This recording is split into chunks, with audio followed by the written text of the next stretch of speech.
like whoa, you are whoa, like whoa, whoa, whoa, whoa, whoa, whoa, whoa, whoa, whoa, whoa, whoa.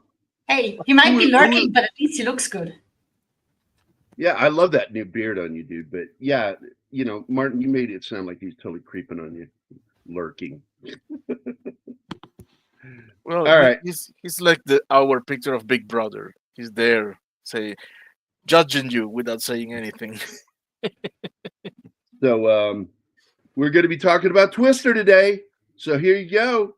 Spin the spinner and call the shot. Twister can tie you up in a knot. 1 foot here and 1 foot there. The spinner says 1 foot, you decide where. You reach, you stretch, you balance and twist. You try it once, you'll get the gist. No two twists come the same.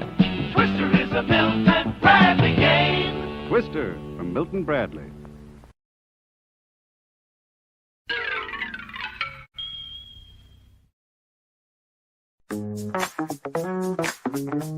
This is how it is.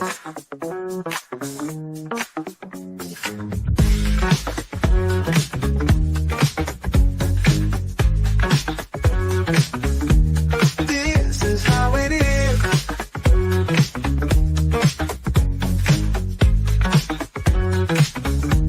This is how it is. This is how it is.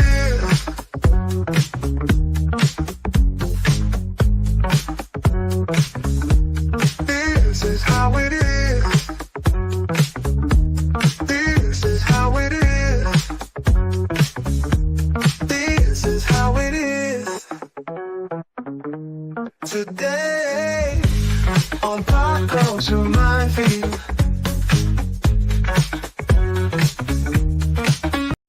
And now a word from our sponsor, Gary's Wholesale Sausage Emporium. Are retail hot dog prices making you crazy? Come on down to Gary's for all your discount dog needs. Was this really the best we could do? Blue Apron passed. Okay, let's get vulnerable, Langley. Let's get sexy.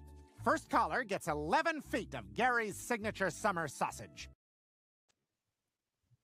And that's 11 feet on the metric scale.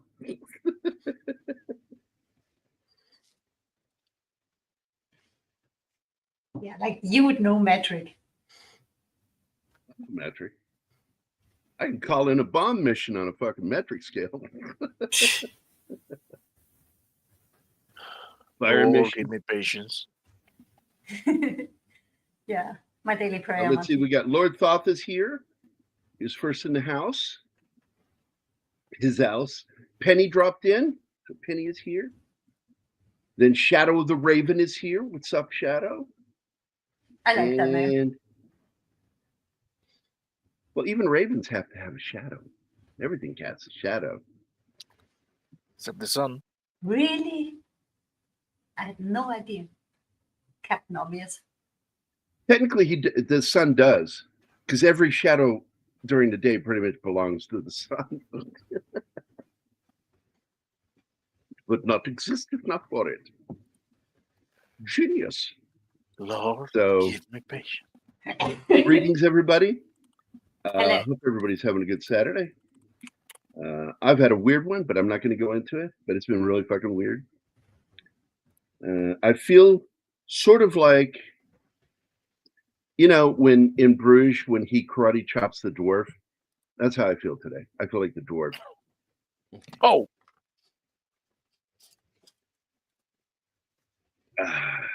Remember, folks? I just want to go ahead and say right now that I am not affiliated with Pop Culture Minefield. And even though you're streaming the show right now.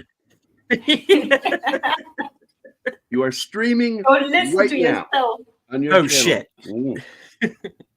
That's what I say disavowed. And you can't disavow me as the producer. You can walk out. But I'm hoping you don't do that. So yeah, yes.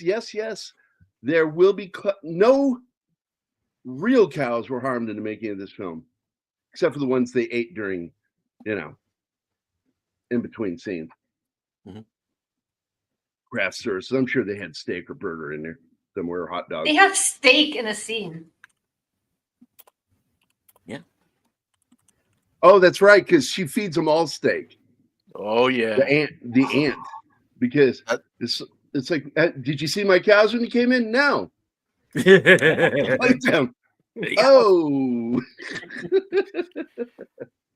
Now I got to tell you, if you're going to do something like that, you need to have a big walk-in freezer, because you could store meat for a while in there. Yeah, usually big freezers in the basement.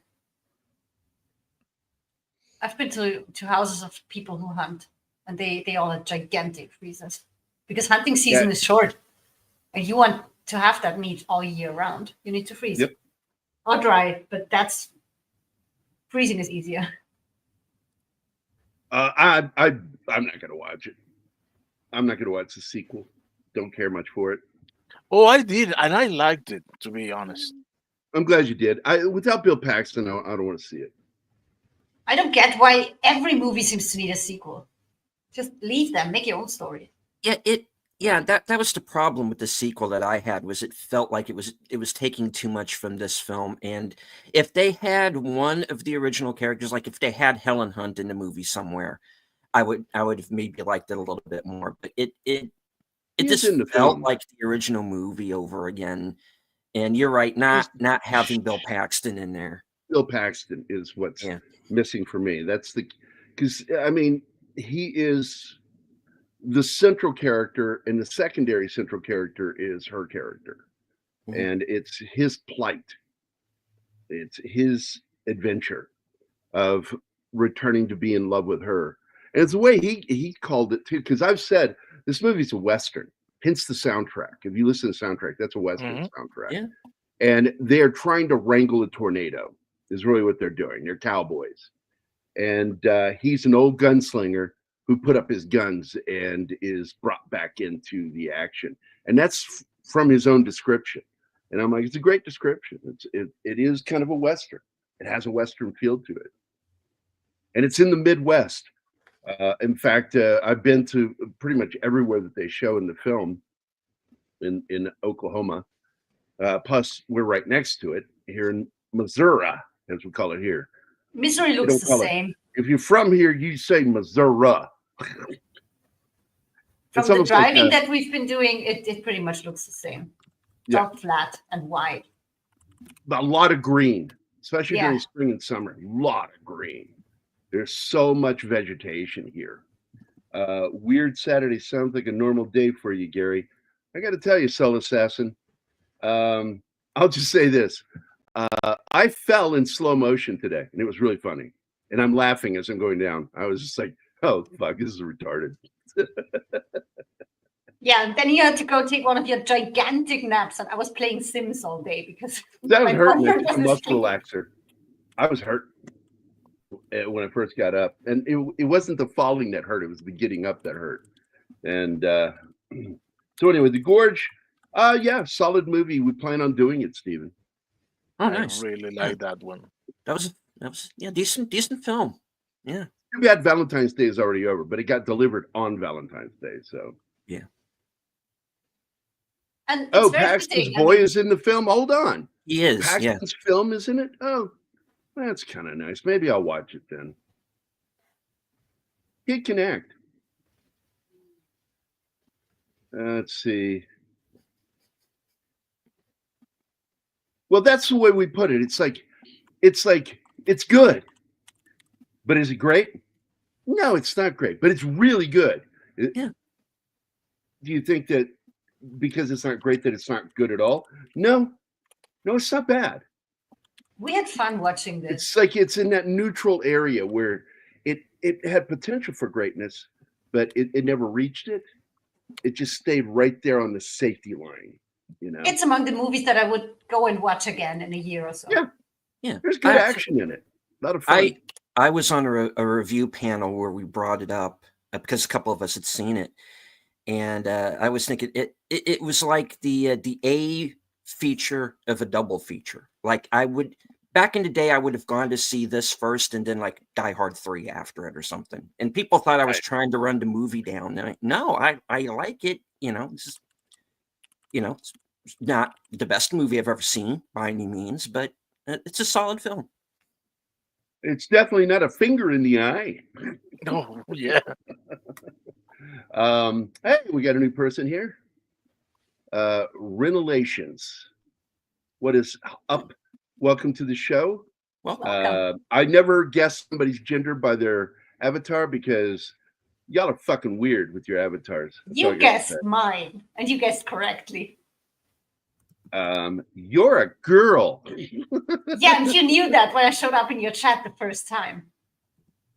So, but anyway, welcome to the show, Relations. I hope you subscribe. We're always talking about movies. That's what we do on this channel. We love movies, and instead of talking about all the negative shit in Hollywood, which we occasionally do, we instead focus on, let's talk about positive stuff, good films. It's about Stuff really we great like. movies. Or I stuff think that what most of makes us both like. movies unique is that both deal with overcoming childhood trauma and loss. The original is focused on dealing with the loss of a parent, and in part two, it is the loss of friends. Yeah. There you have it. There you go. All right. Never gonna guess somebody's gender by their avatar again. Not with a name like that, no. So, but anyway, welcome to the channel, and hope you subscribe. Blah blah blah. And if you, by the way, do like the show, like, subscribe, and if you do subscribe to this channel or already have subscribed, make sure you're still subscribed because YouTube has done some funky shit over the last few months. Really funky stuff, and not the good funky, like, Parliament, Earth, Wind, and Fire. I'm talking about like funky shit, like, canceling people's subscriptions and shit. Mhm. So, not cool, YouTube. But we're going to be talking about the film Twisted today, not to be mistaken with the Milton Bradley game, which we showed at the beginning. And I kind of like this poster in our background right now, but I also don't like it. I feel like this was painted by somebody who really wasn't taught how to do movie posters. As a poster artist, there's shit you have to learn to do it, because they have a couple of things in there that shouldn't be in there. One is just weird looking. That shot of Philip Seymour Hoffman with the hoodie on, that's weird. Like a serial killer. That's weird. And also, yeah, the image of, here, let me pull it up. Where's the thumbnail? Here it is. There you go. Look at that thumbnail of Carrie Elwes over there on the right. That's Billy Zane, man. That ain't. It doesn't even look like him. That looks like Billy Zane. Well, they kind of got Helen Hunt, but her hair is all wrong. Well, Bill Paxton's face is stretched. Yeah. It's weird looking. Yeah. The aunt is nice. That's the only person that they got, more or less. No, Helen. Yeah, the Helen faces is, are just. Helen's face is right. So the aunt and Helen's face looks right. So, and Jack yeah, Nicholson, who has nothing to do with the movie. do with this movie. That's right. Yet they put him in the poster, and I'm like, That makes no sense. did you not pay attention in class? Don't do that. Probably never went to class. No, we have not done Event Horizon. I'm more really? of a Hellraiser fan, and I always felt like Event Horizon was already done when they did the sci-fi version of Hellraiser, where they were in space.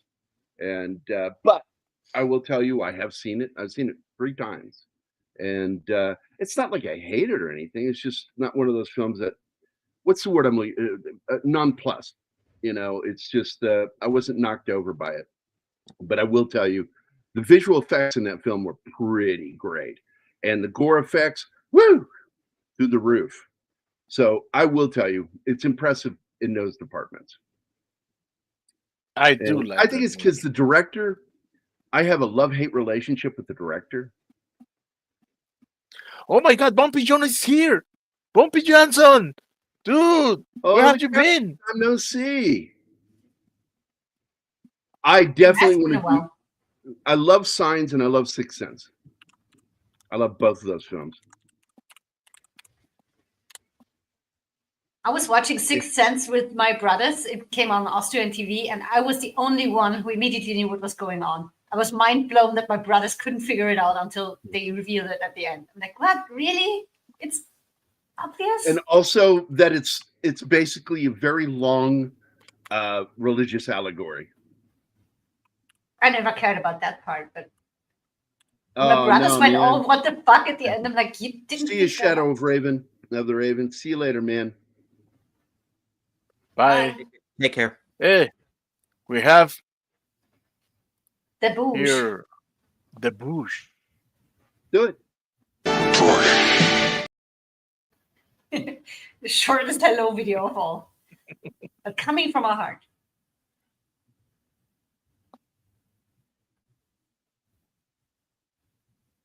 The same for Tom Baker years Doctor Who. My mother made all those. Yeah, I'm a big Tom Baker fan.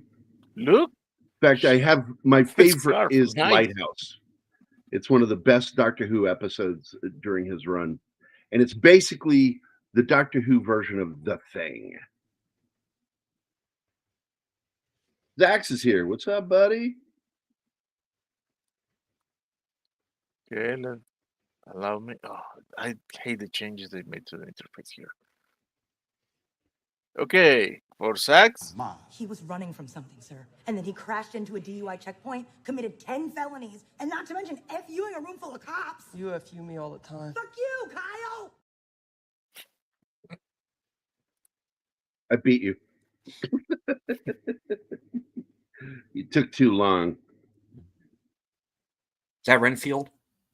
Yes. Yes. Nice. Great film. Yeah. Great film. I enjoyed the crap out of that one. I'm so happy they gave him his own movie. What a great character.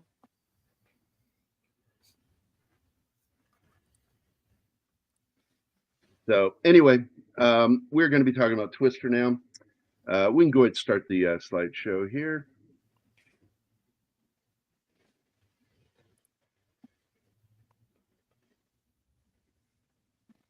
And you know, Warner is really into a movie when they allow you to manipulate the logo and include it into the movie with visual effects.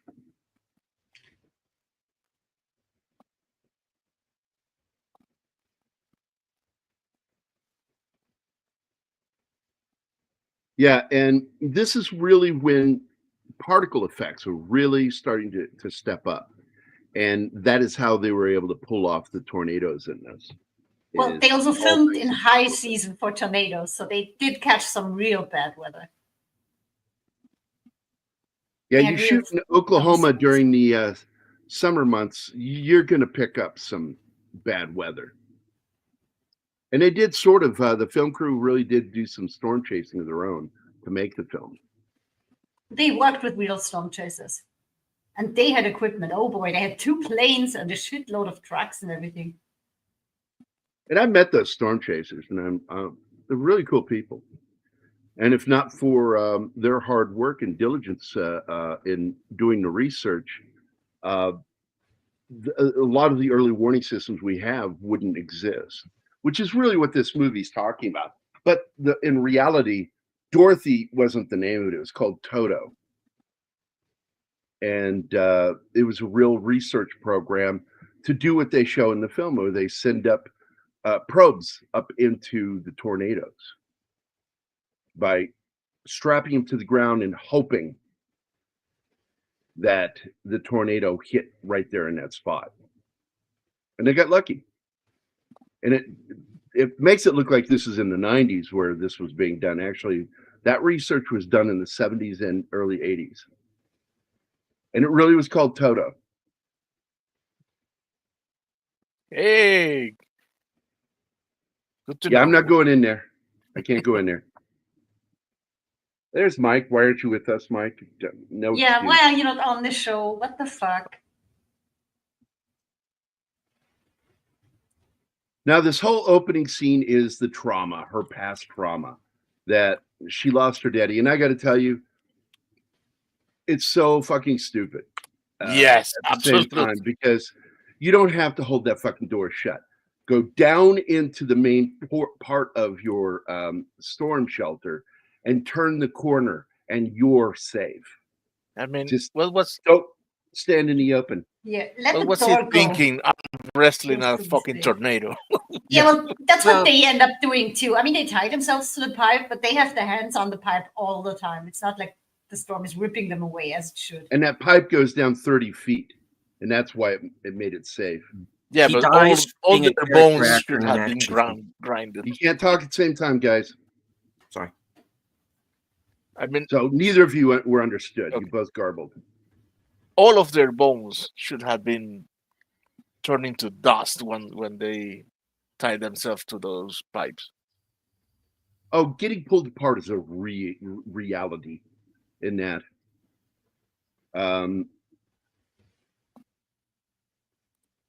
Went on Twister, Ride It Out. Must have been 2005. Universal Studios. Did they make a ride out of this? I didn't know that.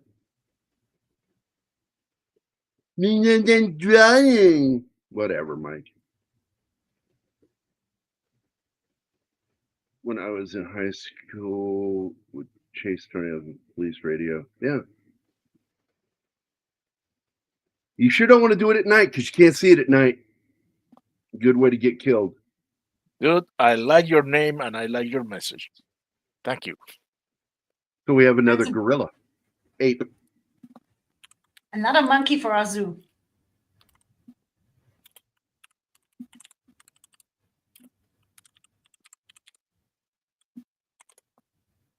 And this film really, God, man. Bill was saved by Tom Hanks. Apollo 13.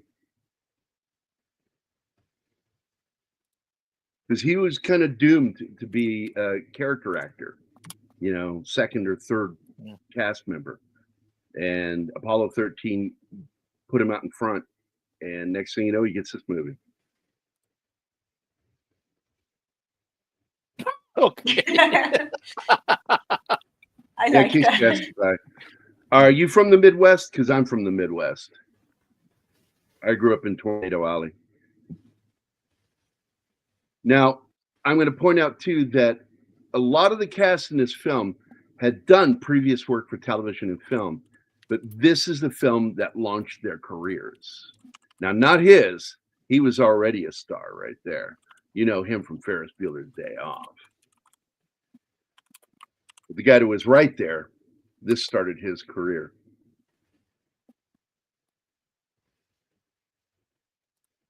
Philip Seymour Hoffman was already acting at this time, but this film put him on the map.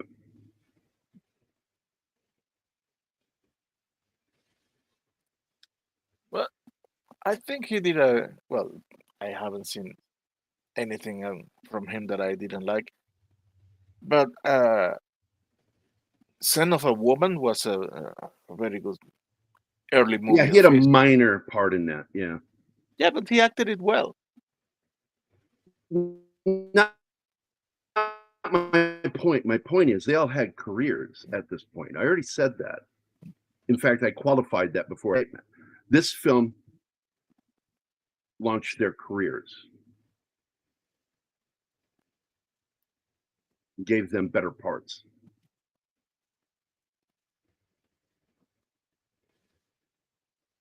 And it's because of who was involved with the making of the film. Yes, back when she wasn't a pain in the ass piece of shit, Kathleen Kennedy was one of the EPs on this film. Proof that she could sit over a film and not ruin it. Well, back then she could. By having her husband direct it, because her husband's a terrible director.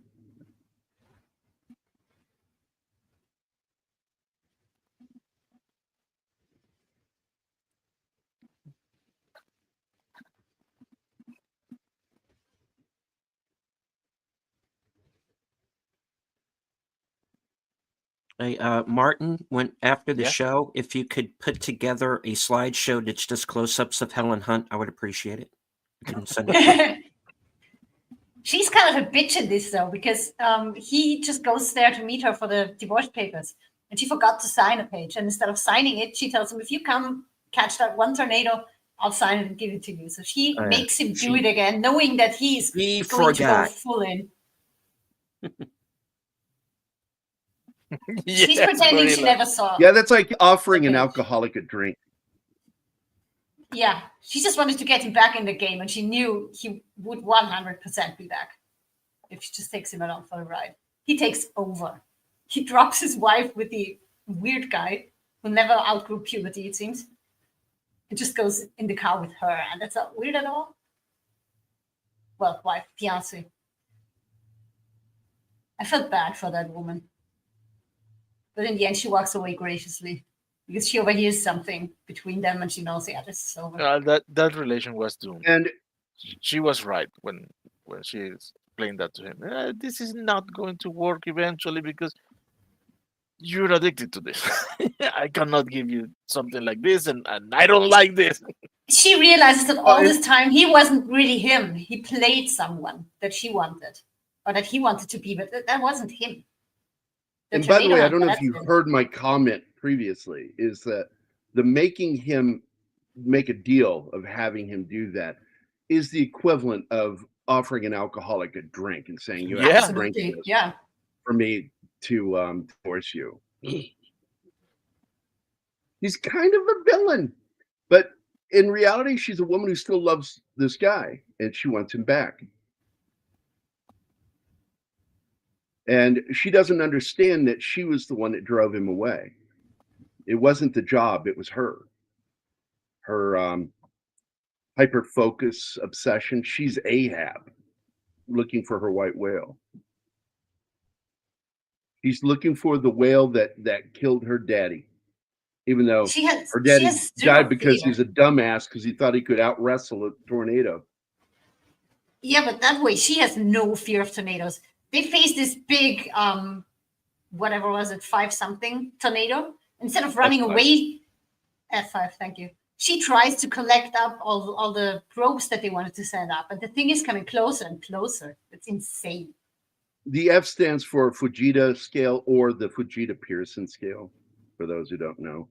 I grew up in the Midwest. I know all about this shit.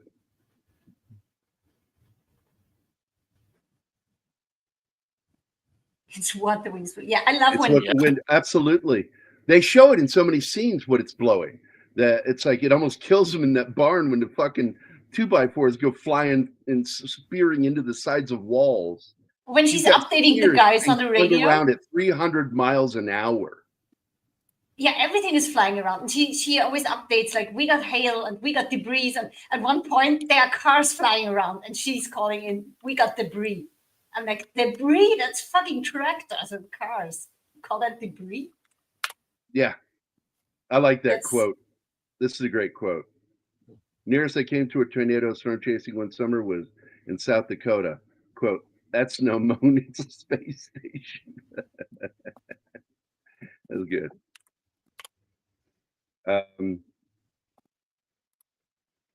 And what starts out sometimes as an F2 or F3 can evolve into an F5, depending on the storm.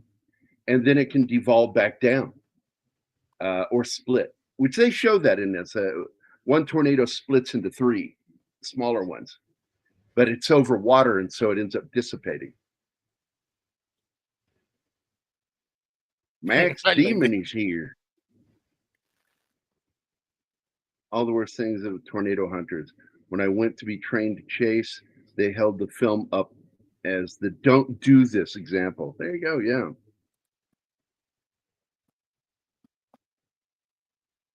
Yeah, the flying cow dude is one of the greatest moments in movie history. Because they actually are like, oh, there's another cow. No, I think that's the same cow. Going round and round. That was pretty insane, the flying cows.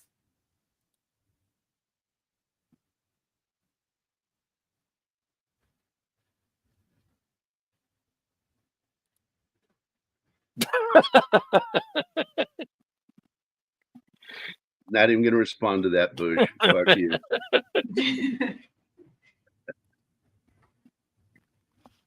Keep it going, buddy. We love that shit. So I'll talk about some of the past stuff, development and writing. So Twister, of course, was produced by Steven Spielberg's Amblin Entertainment, with financial backing from Warner Brothers and Universal Pictures.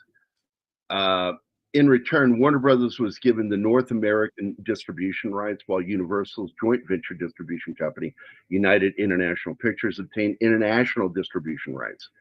The pitch was not a script, but a proof of concept clip of a visual effects by Industrial Light and Magic done entirely in computer-generated imagery and featuring a pickup truck driving towards a tornado, pulling up a tractor, and one of the tires snapping off and smashing through the truck's windshield. ILM assigned Stephen Fangmeyer, which we saw in the making of video, Anima. He was the guy in charge then, to be the effects supervisor for this experience with tornadoes, having helped create simulations while working with Storm Chasers, the National Center for Supercomputing Applications. Spielberg himself was originally attached to direct the project, and directors such as James Cameron, John Badham, Tim Burton, and Robert Zemeckis were also in talks to helm the film before Jean de Bont signed on for Twister after leaving Godzilla due to creative differences, which thank God he didn't direct that film, because it would have destroyed his career.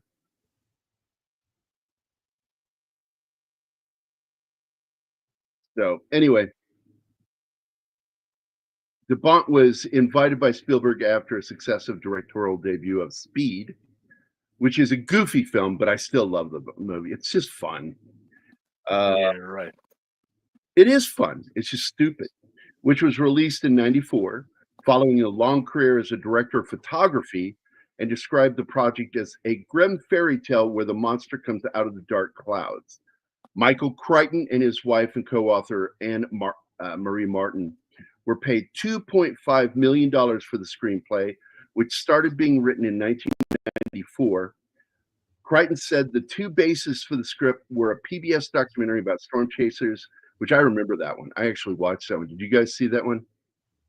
No. Oh, yeah. Go look it up. PBS Storm Chasers documentary. It was really good. Crichton said the two bases of the script were the PBS documentary from the Storm Chasers and the plot of a romantic comedy, His Girl Friday. Absolutely nailed. Where a newspaper editor and his ex, who is engaged to another man, do one last job together. And basically, it's Cary Grant trying to get his wife back, or his woman back, his reporter. And he does everything he can to subvert her plans to marry Ron Bellamy. And one of the greatest lines in that film is when Cary Grant's talking to his little thug, and the thug says, "Well, what's the guy look like that you want me to keep away?" He says, he looks like Robert Bellamy, the actor. That's, of course, who's playing the part. The great inside joke. They were great. When you watch those old movies, man, there is so many inside jokes. In fact, that's also the same film where he later is told, you can't just make a man disappear. Oh, yeah? Ask Archie Leach about that. And his name is Archie Leach, Cary Grant. So he made Archie Leach disappear. Inside jokes. Crichton said His Girl Friday, where, let's see, hold on, where a newspaper editor and his ex-wife, yeah, I've already told you the story. So Daniel Perkins, who script Tornado Chasers, dealt with military harnessing tornadoes as weapons and settled for an undisclosed amount to release that script. And Stephen B. Kessler, author of a script about storm chasers in Oklahoma called Catch the Wind, and whose case was eventually dismissed, Dorothy was inspired by the real Toto, an instrumental device that was created that looks a lot like what they show in the movie. And Toto stands for Totable Tornado Observatory, Toto. And of course, they had to name it that because Toto is Dorothy's dog. So, they use some real stuff in this film, and then they lay it on thick with some shit that nobody would survive.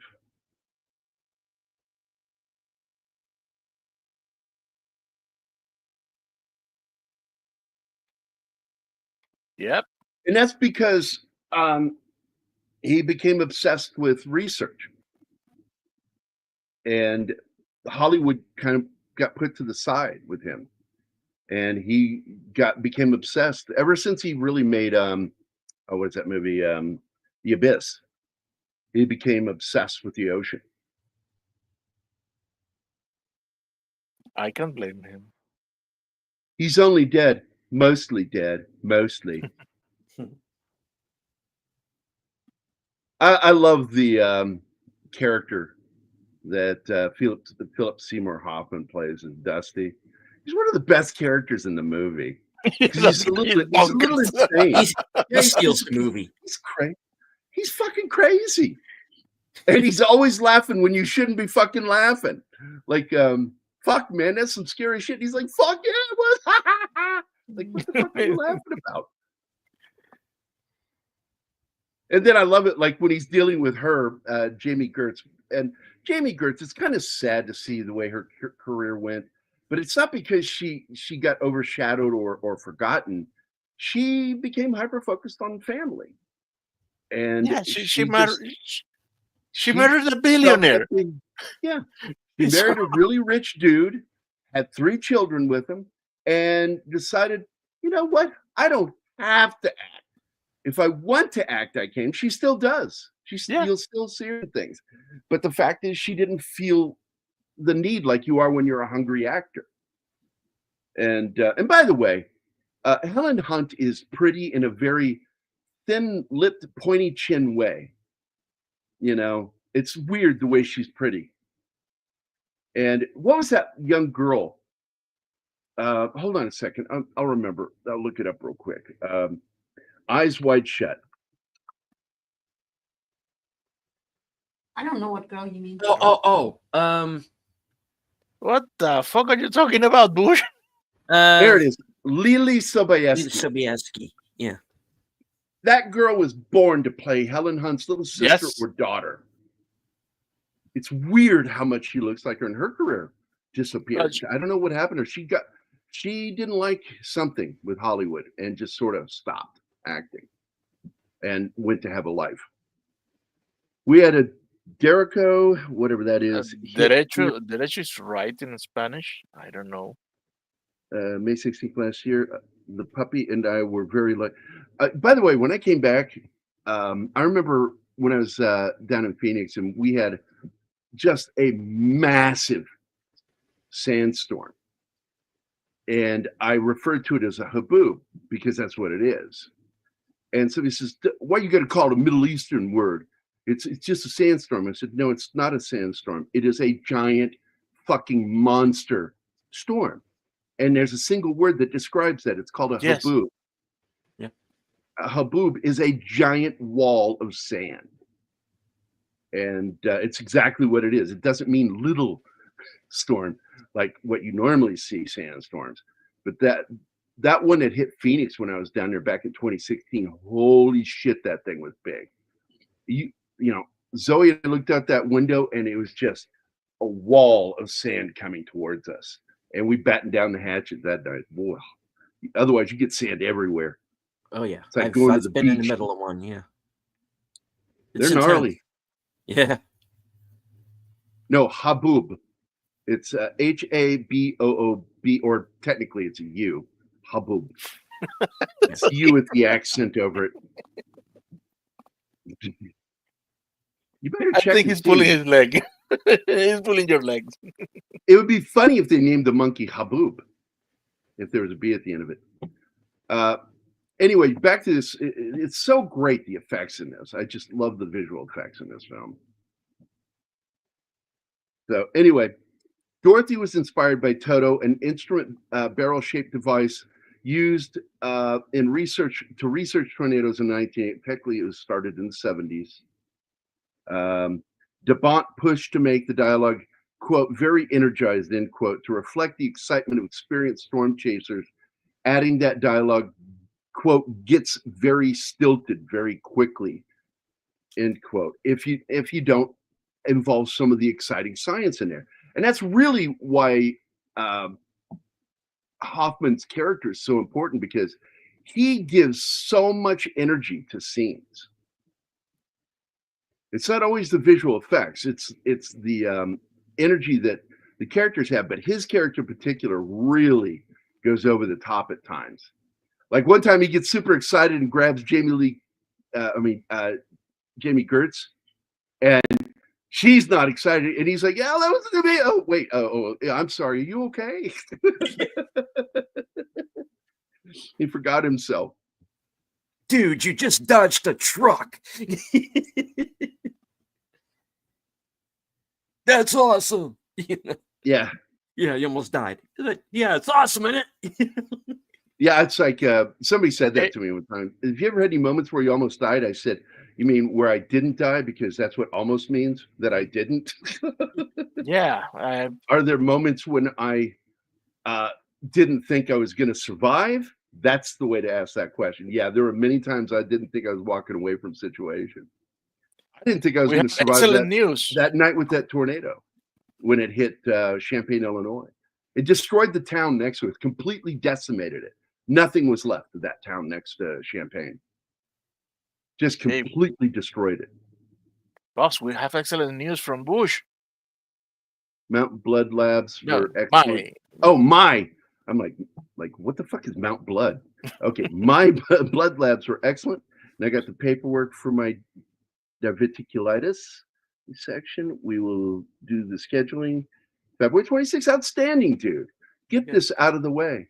I also want to send a shout out to my dad's best friend, Mr. Raymond Cody. He just had open heart surgery.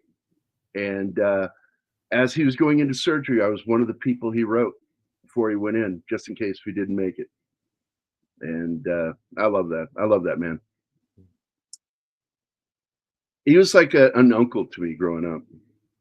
A queer uncle, but an uncle nonetheless. Never once did anything appropriate with me. That guy, a gentleman. And he was a good dad, too. Loser, let's go. Yeah, I love the competition between corporate science and these freelancers, the independents. And that's, again, let's go back to a Western. That's like the guys that the guys that belong to the big ranch and the independent cowboys. That's what this movie is. This is a cowboy movie trying to wrangle tornadoes. And I'm glad Bill Paxton caught that too. Oh, thanks, Bush. We figured it out. Fuck off with your asterisk. This about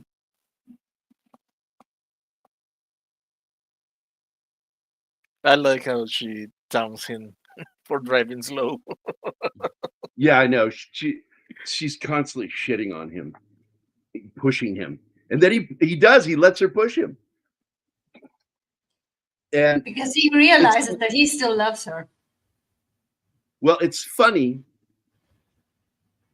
as a visual motif is that you always see Jami Gertz in the back seat because she's taking the back seat to their relationship.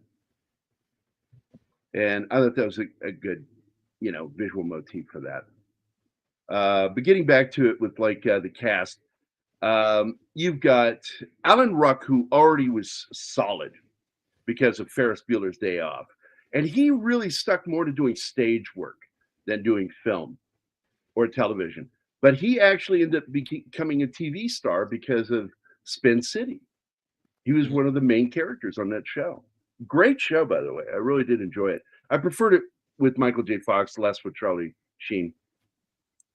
Hey, but I wanted to point out, by the way, I was working with Walter and Mildred when we were watching that show, and I pointed out there's something wrong with his eyes. Something's going on with Michael J. Fox. And this is before he made the announcement by 3 years. And I spotted that before he even knew it. I spotted Parkinson's in his face, and that he was doing things. His little tics that you would catch him doing all the time were covers for actual tics. And because I worked with Parkinson's patients at the time, I caught that, and I'm like, oh my God, he's got all the telltale signs. I wonder. And then 3 years later, made the announcement. And I knew it though when he left the show. When he left the show, For personal reasons, I was like, that's what's going on here. Yep. And it's sad. And I hope that they do find a cure for it. Scott Thompson is in this. His career didn't take off, but Joey Slotnick, who plays Joey in the film, he's one of the other comical characters. Sean Whalen, Zach Grenier, and Jeremy Davies, as well as Patrick, what's his name, Fischler, all had careers that took off after this movie. And Jeremy Davies, one of my favorite roles he ever played, is in the movie Rescue Dawn with Christian Bale. He's the CIA guy that Christian Bale's character feels betrayed them when they were supposed to meet at the kitchen and ended up leaving him to shoot everybody.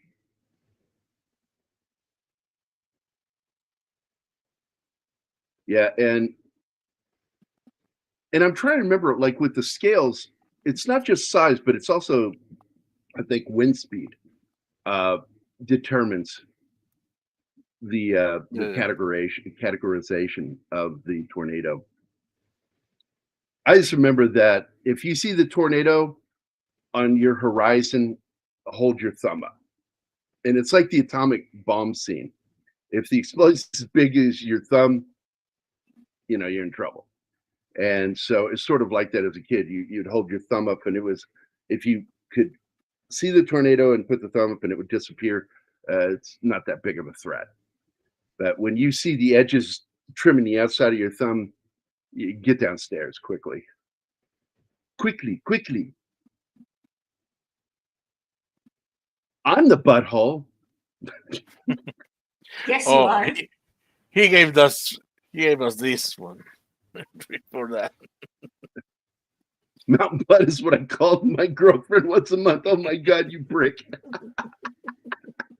Don't tell him things like that. You might give him ideas. Very good.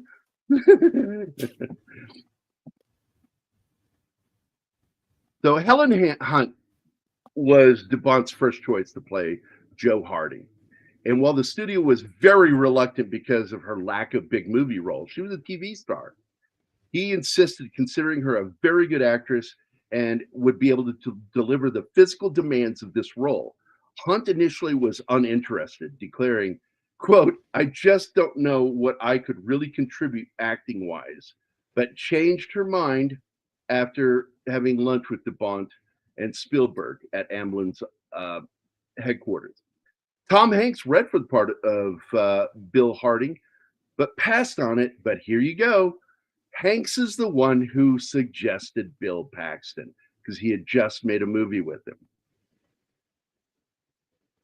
And that's why Bill Paxton became a star.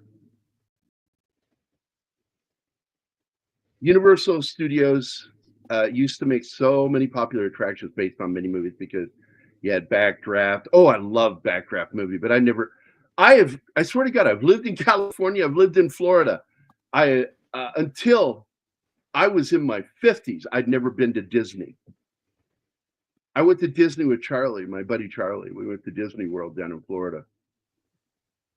It's Disneyland in California, Disney World in Florida. And there he is. That was him right there on the camera. That's Jeremy Davies. He's an odd actor. He's one of those actors. If you have a character that needs to be weird, you hire fucking Jeremy Davies because he's fucking weird. He used to make, yeah, because Backdraft, you know, anytime they do a disaster film or Jaws, Jesus, man. I think, is Jaws still an attraction or not? At the I don't Universal? remember. I because they went on a rampage and put some of the attractions out of order to replace it with other themes. I don't remember if Jaws didn't survive, as I recall. Yeah, because I think they ended up they still have the village where the flood comes from. But I think I remember that they did that. There's the other guy. See the guy with curly hair? He ended up his career really took off because of this movie, and that's Joey Slotnick. What a name! You know, Joey Slotnick from The Hood. What a name. That's like a character name right out of a fucking movie. Yeah. Yeah, this is where they're eating all the beef. Here we go.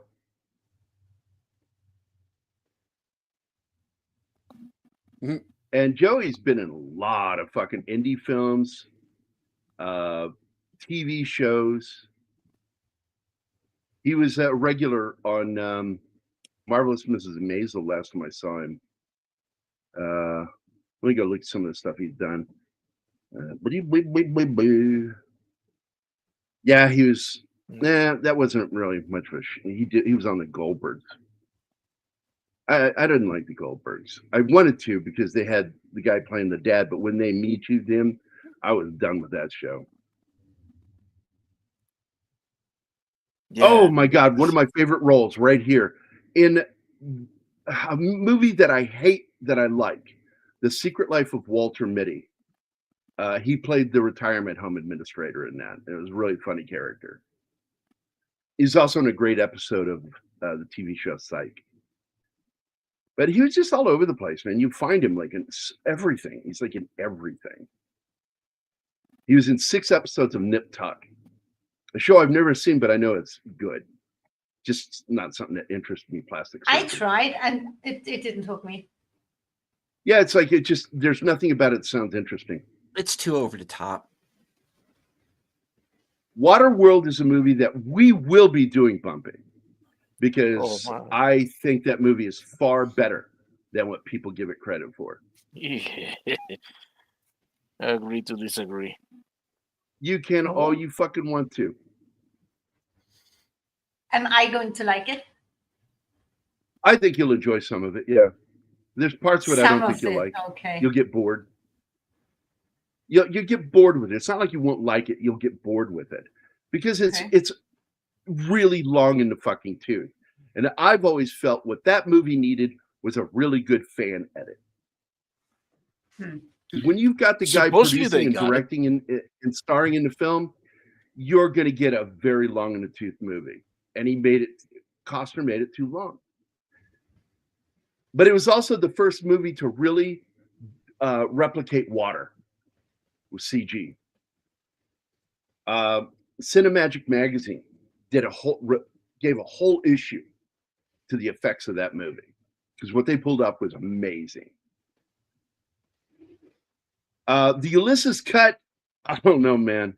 Theatrical one's long enough for me.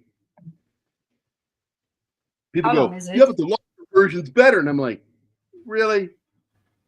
I think the shorter version's going to be my pick. I don't know. I still haven't seen the Ulysses cut. How long is that fucking thing? I'll go look it up. Hold on.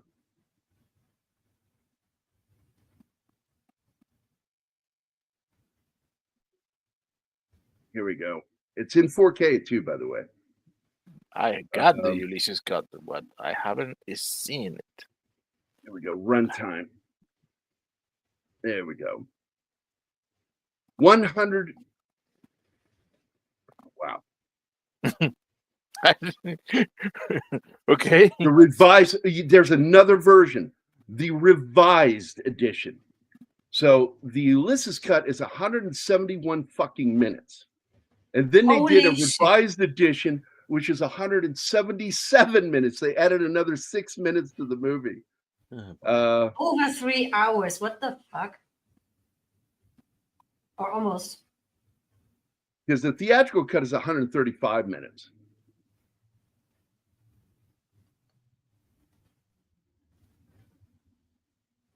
That's crazy. What's this one?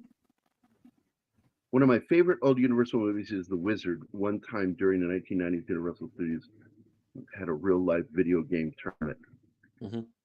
I'm sure I know something about this, but it's somewhere way back in my memory drawer. Fred Savage, right? Fred Savage. Boy, it's ringing bells. Hey, it's the Warner Brother water tower. Oh, wait, no, that's in Oklahoma. How do they even build water towers like that in the middle of tornado territory? Well, they're For pretty. laughs. Yeah. Yeah, It's like, hey, we're going to add to the rain. Oh, check out that RAPE van. God damn it, Bush.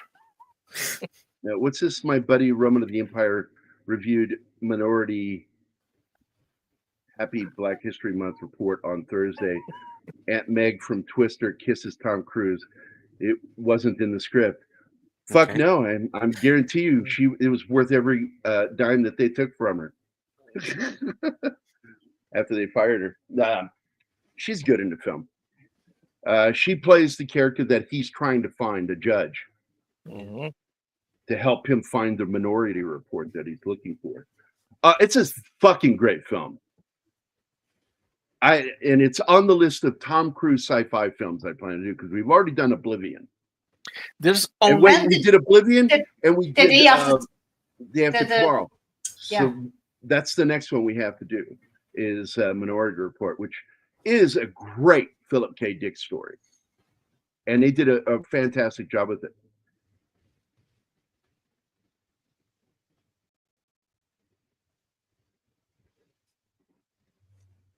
Yeah, I love that she has these plants and they've got a venom in them. And when he breaks into her greenhouse, the plant's vine reaches out and hits him. It's a guard plant. Hits him with it and it poisons him.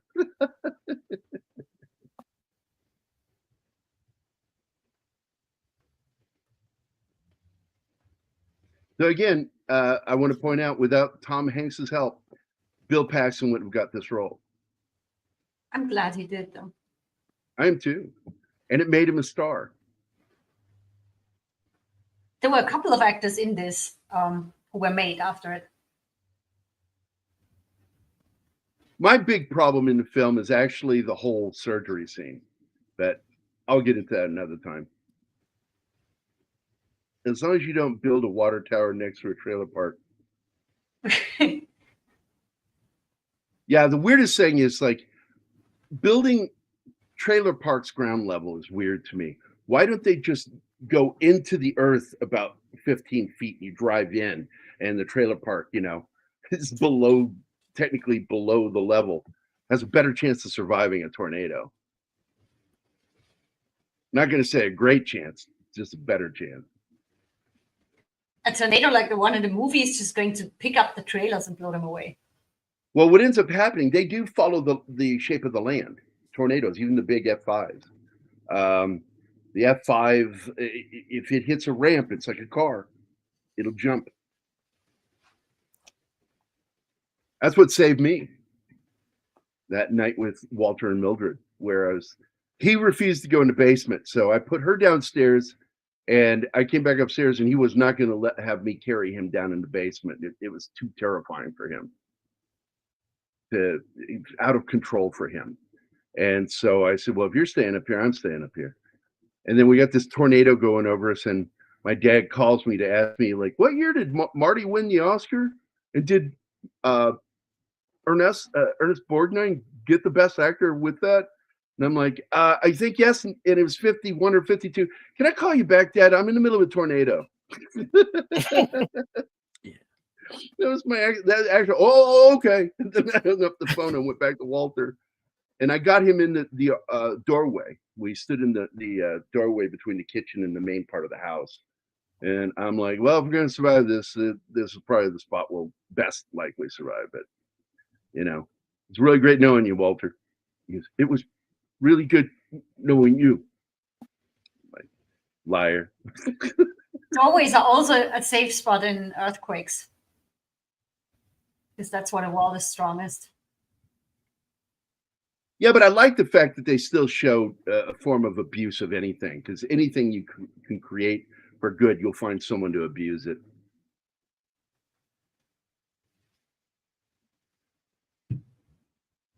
I like the movie Quiz Show. Yeah. That's the film that launched Ralph Fiennes' career. And back then, I called him Ralph Fiennes. I didn't know how to pronounce his name. Then I heard him say in an interview, like, "Oh, it's Rafe, really?" kind of. Nah, it's Ralph. I don't care what he says.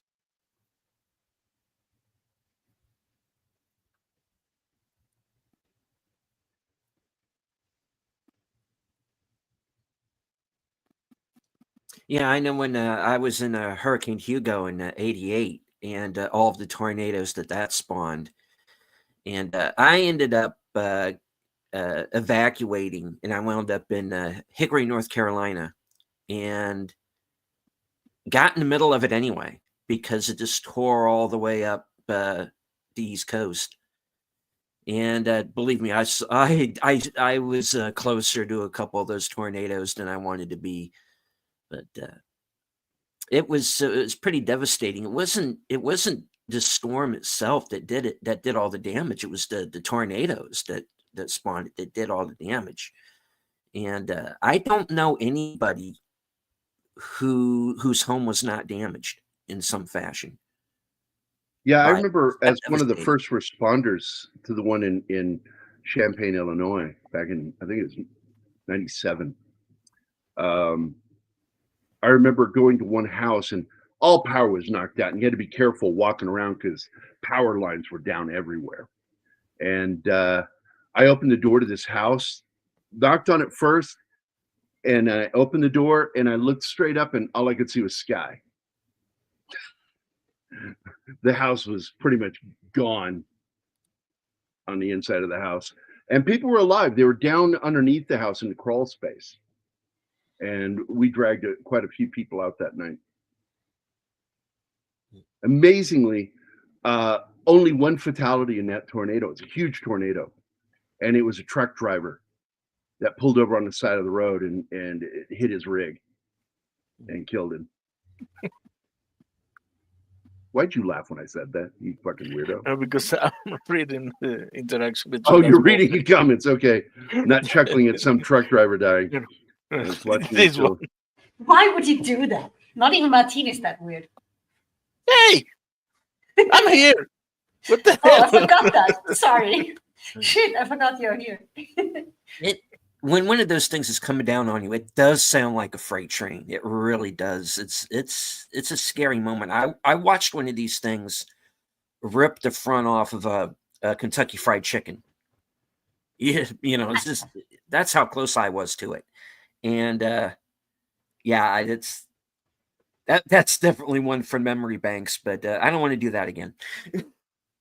I've been through bad storms, especially in Croatia, because Croatia has winter storms that are just crazy. Like it's howling around the house. It sounds like a train. But the noises in this movie top everything I've ever witnessed. And Gary says they nailed it, the sound effects. Oh, they did. They did. They really did. Because what we heard, because I heard the whining sound mixed with the rumble, and it sounds like a freight train, and then you hear that high pitch sounds that sounds like pig squealing, and it's crazy. Anyway, Bont wanted the storm chasers in the film to resemble the ones that he had met during pre-production, and a team of University of Oklahoma grad students that were working for the National Severe Storms Lab in Norman, Oklahoma, worked very closely with the production, training the crew on weather safety, allowing the actors to visit their facilities. That's a word I hate. I hate it. It sounds like you're drunk when you say it. Facilities. And go along on tornado chases. So they actually took them out on tornado chases. The providing consultation on the script that included discarding an impossible tornado that would last for a day and a half to instead go for an outbreak of tornadoes, which could strike in multiple places, a supercell. And that's what they ended up going for. And the production was plagued from problems with the script early on. And they brought one of my least favorite writers in to work on the script to doctor is Joss Whedon. He was brought in to do rewrites in early 1995 when Whedon contracted bronchitis. Steven Zalian was then brought in to take his place to finish the revision.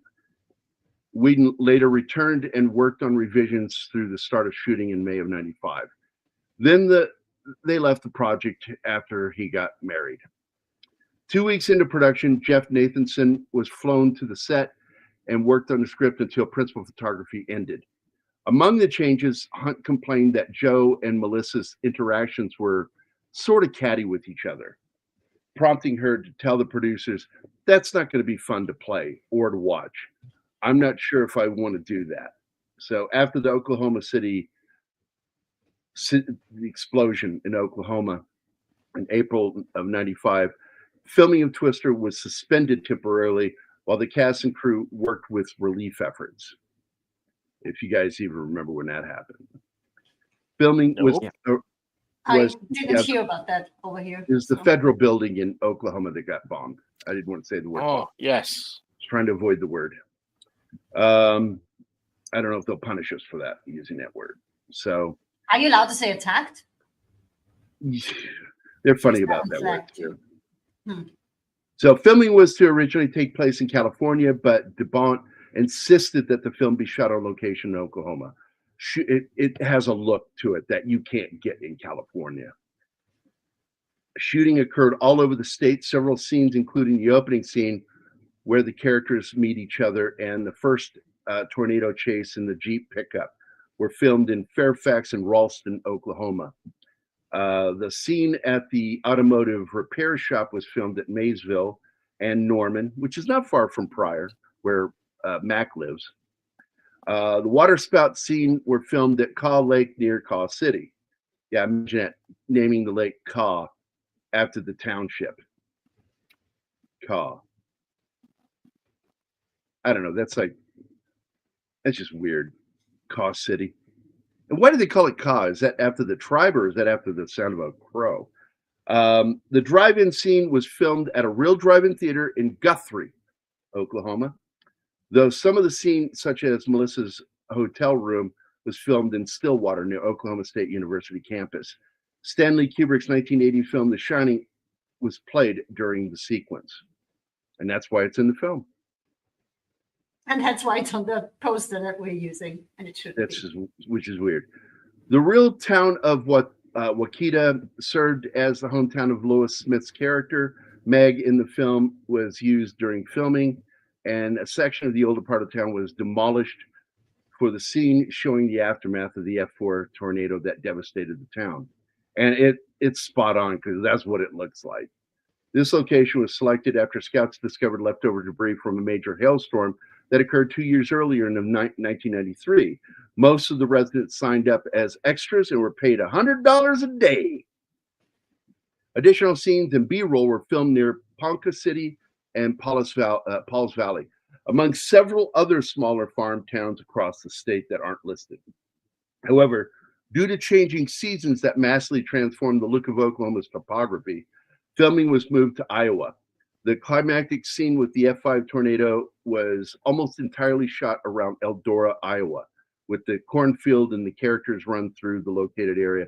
And that great sky crane shot where you see the path of that F5, which is just really what it looks like. It's crazy.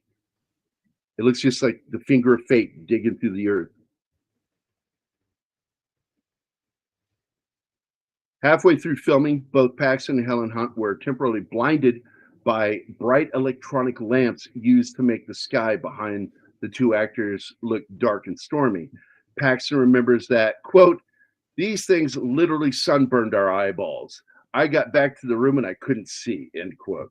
To solve the problem, a plexiglass filter was placed in front of the beams. The actors took eye drops and wore special glasses for a few days to recuperate. After filming in a particular unsanitary ditch for the tornado chase scene in which Bill and Joe are forced to shelter from an approaching F1 tornado under a short bridge, Hunt and Paxton needed hepatitis shots. During the same sequence, Hunt repeatedly hit her head on a low wooden bridge and was so exhausted from the demanding shoot that she stood up quickly and struck her head on the beam. During one stunt in which Hunt opened the door of a vehicle speeding through a cornfield, she momentarily let go of the door and it struck her on the side of the head. Some sources claim she received concussion in the incident. Bont said, quote, "I love Helen to death, but you know, she can be a little bit clumsy," end quote. She responded, Clumsy?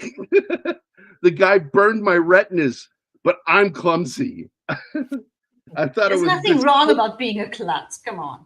She continued and said, I thought I was being a good sport. I don't know ultimately if Jan chalks me up as that or not, but one would hope so, end quote, that she was being a good sport with all the shit that happened to her. Joe and Bill inside the F5 tornado was filmed by rolling the set on a giant gimbal. You guys have seen that, where they rotate a room. And in order to get them to lift off the ground to look like the tornado's lifting them, they just tilted it sideways and then upside down. So it was really well done. And the camera rotates with the gimbal. The platform is so loud when they rotate it, but it perfectly makes sense with all the tornado noise going on. And here's the fun one. Bad weather was so frequent during production with hailstorms, lightning, floods, and mud. Some crew members, feeling that Bont was out of control, left the production 5 weeks into filming.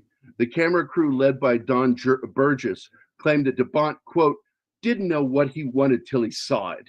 He would shoot one direction with all the equipment behind the view of the camera, and then he'd want to shoot the other direction right away, making everybody have to move everything to do it. It's crazy. And if it didn't work out the way he wanted it, it was everybody else's fault, never his. Bont claims that they had to reschedule at least 3 scenes every day because the weather changed so often. And what's the joke about Missouri? If you don't like the weather, wait 5 wait minutes. an hour. Yeah, it'll change. It just constantly. And it's the same thing in Oklahoma because they're literally right there, right next to us. In 1 hour, if I got in the road right now, I'd be in Oklahoma. Let's see.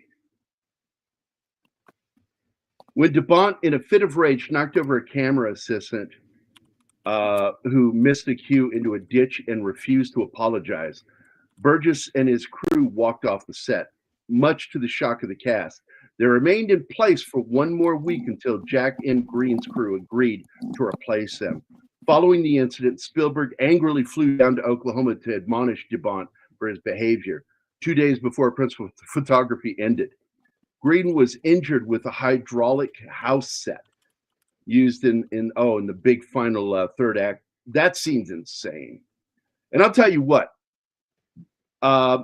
if you want to see a movie that delivers in its third act, this is the movie, because everything is magnified times 1,000 in that final act, including the fucking chase and going through a fucking house. Is one of the, I just fucking love that scene. Completely unbelievable, but fun.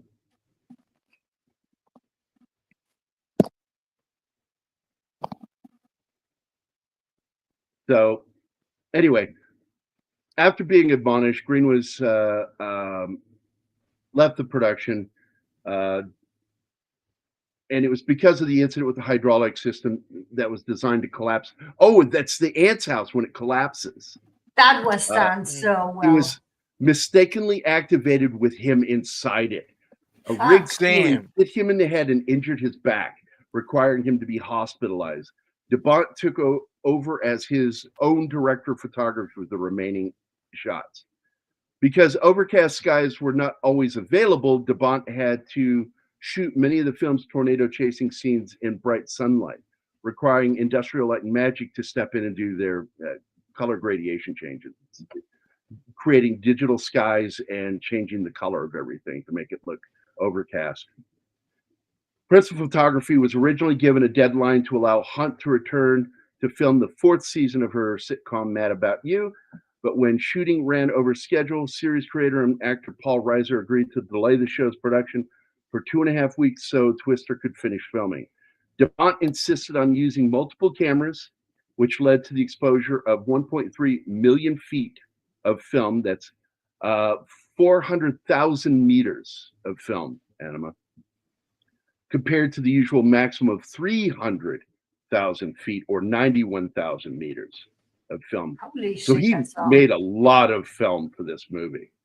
The crew used a Boeing 707 airplane engine and smaller high-pressure fans to generate the winds throughout the movie. We saw that in the Pickup making of video. Yeah. That was impressive. The big Pickup trucks followed the actors' vehicles to throw debris at them, as well as to grind up ice. And that ice, it was so much ice, it was like a half ton of ice. And it was gone in 10 minutes. And then that was it. They had to wait for a delivery of more ice to do more. That scene took forever to film. So Ford Motor Company tried to get the 1997 F-150 as the main vehicle in the movie, but were beaten out by Chrysler and the Dodge Ram. But that, and this is something a lot of people don't know, that these companies pay to have their vehicles or their products in movies. It's product placement. So 5 Rams were provided by Chrysler, one of which was a prototype to be used in scenes where the vehicle suffered extensive damage, and the trucks went through 20 windshields as they were broken by flying debris. Chrysler also provided 8 Dodge Caravan minivans. The scenes where a tornado drops tractors in the way of the protagonist's truck was achieved by dropping the combines from helicopters onto the road. So it's not special effects. Those are real vehicles being dropped in front of them. Nothing from Anima. I thought she was going to ooh and ah over that one. Oh, well. You told me all this during the movie when we watched it. So now we go into post-production. Bont claimed that Twister cost was close to $70 million, of which $2 to $3 million went to the director. Last-minute reshoots in March and April of '96 to clarify a scene about Joe as a child, and overtime requirements in post-production and ILM are thought to have raised the budget to $90 million. During post-production of Twister, Spielberg took over directing duties on Minority Report instead of The Haunting, which ultimately was directed by Jean de Bont, which is a terrible movie, but fun to watch. The Haunting. I prefer the original film. I think it's better. But Lily Tyler is still really good in it. Yeah. She's the best part of that whole movie. Liam Neeson, a lot of fun. Least likable character played by one of my favorite people, Owen Wilson. I was so glad when he got his head cut off. I was like, yes! That'll shut him up from saying stupid Owen Wilson shit. So the tornadoes in the film were created with computer animation, particle system. And this is what I was talking about. This was the real beginning of the use of particles in digital effects. And expert Habib Zagapur used the software Dynamation to develop the basis for the digital tornadoes, consisting of millions of tiny particles that made up a spinning, fast-moving funnel cloud, which Zagapur compared to packing together little scoops of ice cream. To compose the sound effects of these twisters, de Bont had recorded a variety of combined sound effects, including lion roars, tiger growls, camel moans, jet engine whooshes. Other special effects were animated with CGI, included telephone poles, trees, trucks, tractors, and whole houses. The CGI cow was built from a CGI zebra from the 1995 film Jumanji. So they just made it fatter. And reduce his neck.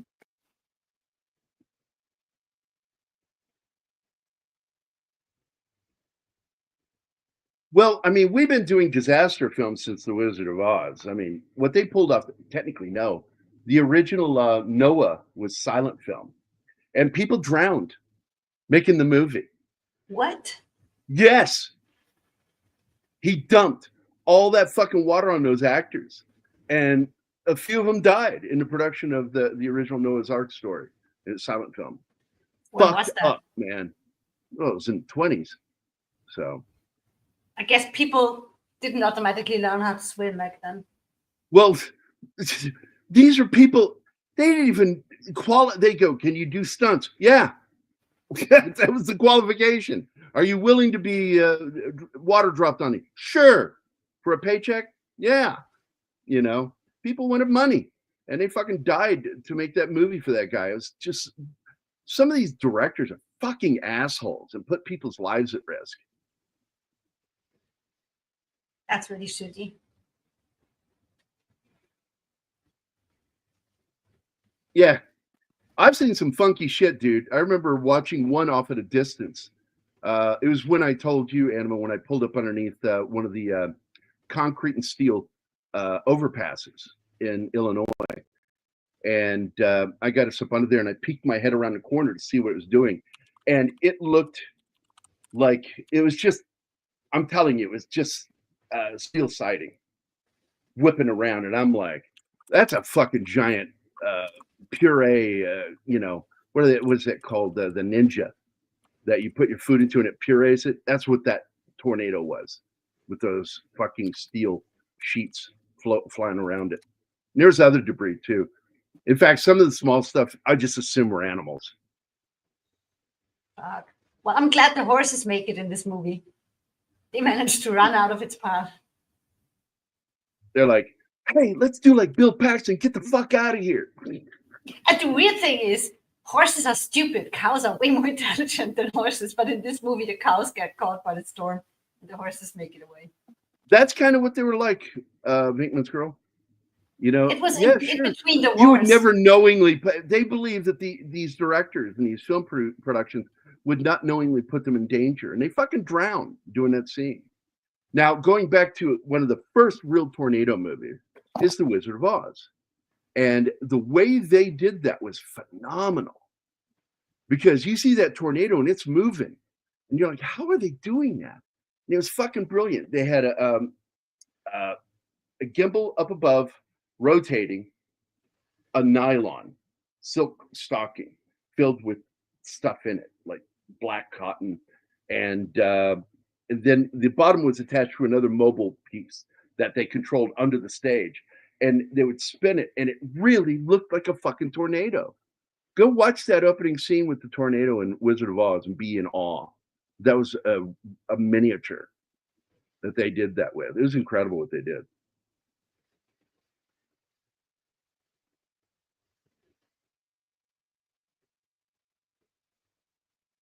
Yeah.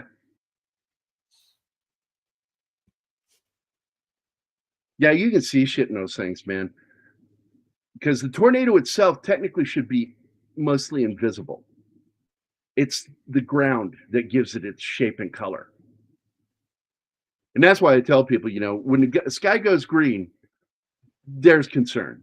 But when I start seeing reddish brown, it's time to go to cover. I'm not looking forward to this once I move over there. That and your winters, because it gets so fucking cold. It stays really warm inside this house. And if you bundle up, it's not so bad. You go from house to vehicle to house. How do you deal with it? So we'll be turning 55 this year, and one of these days you should do a review of the movie Airport.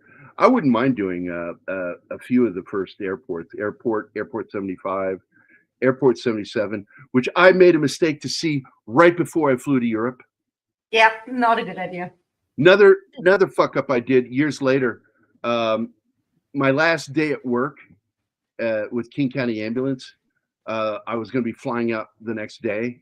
We watched Alive. And I'm like, why do I do things? Why do I do these things to myself? Why? Watch disaster movies. You saw Jaws in the water. Well, So I saw Jaws. I'd seen it really in the movie theater with my dad, but we went down to Florida off the Keys, and there was this ferry boat movie theater down there. It's a floating theater, and you can like go inside and watch it, and you hear the water slapping underneath you. It's really fucking weird. And we would see Jaws, and I think that was, I'm not sure if that was Jaws or Jaws 2 we watched in that. But either way it goes, we had to go scuba diving the next day, and it was just like that scene in Jaws. I don't have any spit. I was like so freaked out. And that was with Mike Beatty and his dad, Patrick Beatty. And by the way, this is really how they did it. They do show in the film how these guys use these tanks that they built to get those little probes up into the tornadoes. That right when the wind hit it, it would pop open and they would go flying up into the air.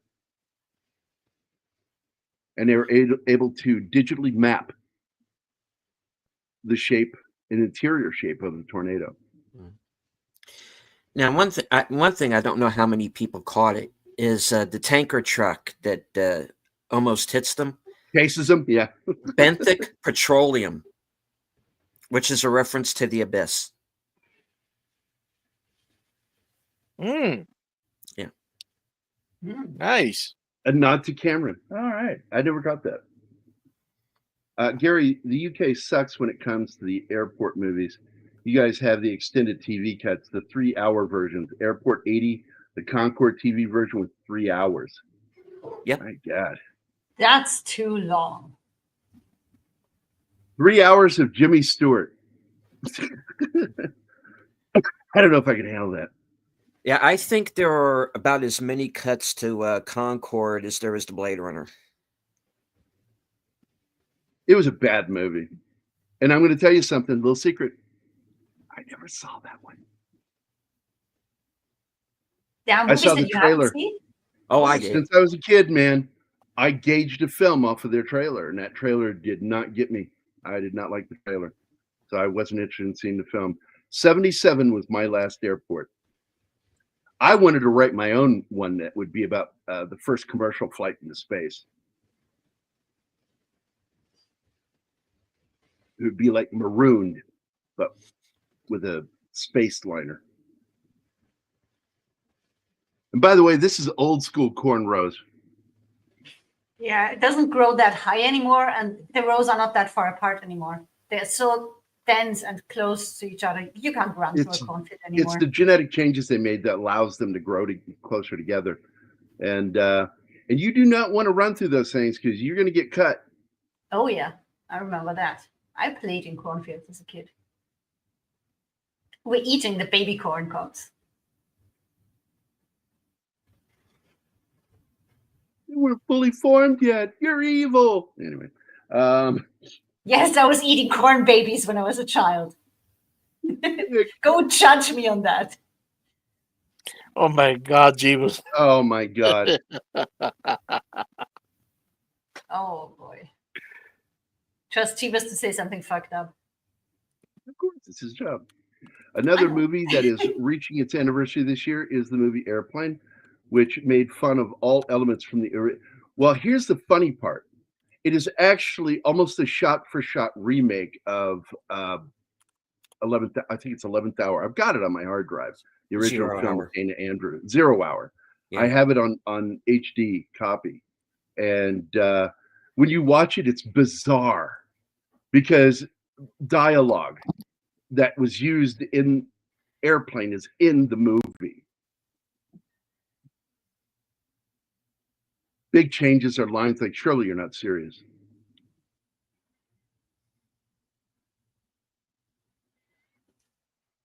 So this is the big moment where they find this little well house that has those pipes. And they go 30 feet in the ground. And he's like, we can strap ourselves to this. Let's not worry about the fact that our body could get ripped apart in those 300-mile-an-hour winds, or debris could hit us and kill us. No, they just hang there and look at the tornado, the inside of It's the tornado. it's one of the most fantastical moments in the film. And they needed something that was eye-popping, and I get it. They went for this. Because in real life, they probably would look for a root cellar or something to go down into. They went for the tornado's asshole.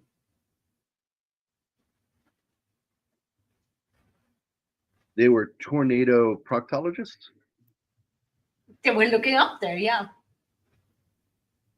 I didn't want to see. I don't know if I've ever seen that one, Max. Aniara,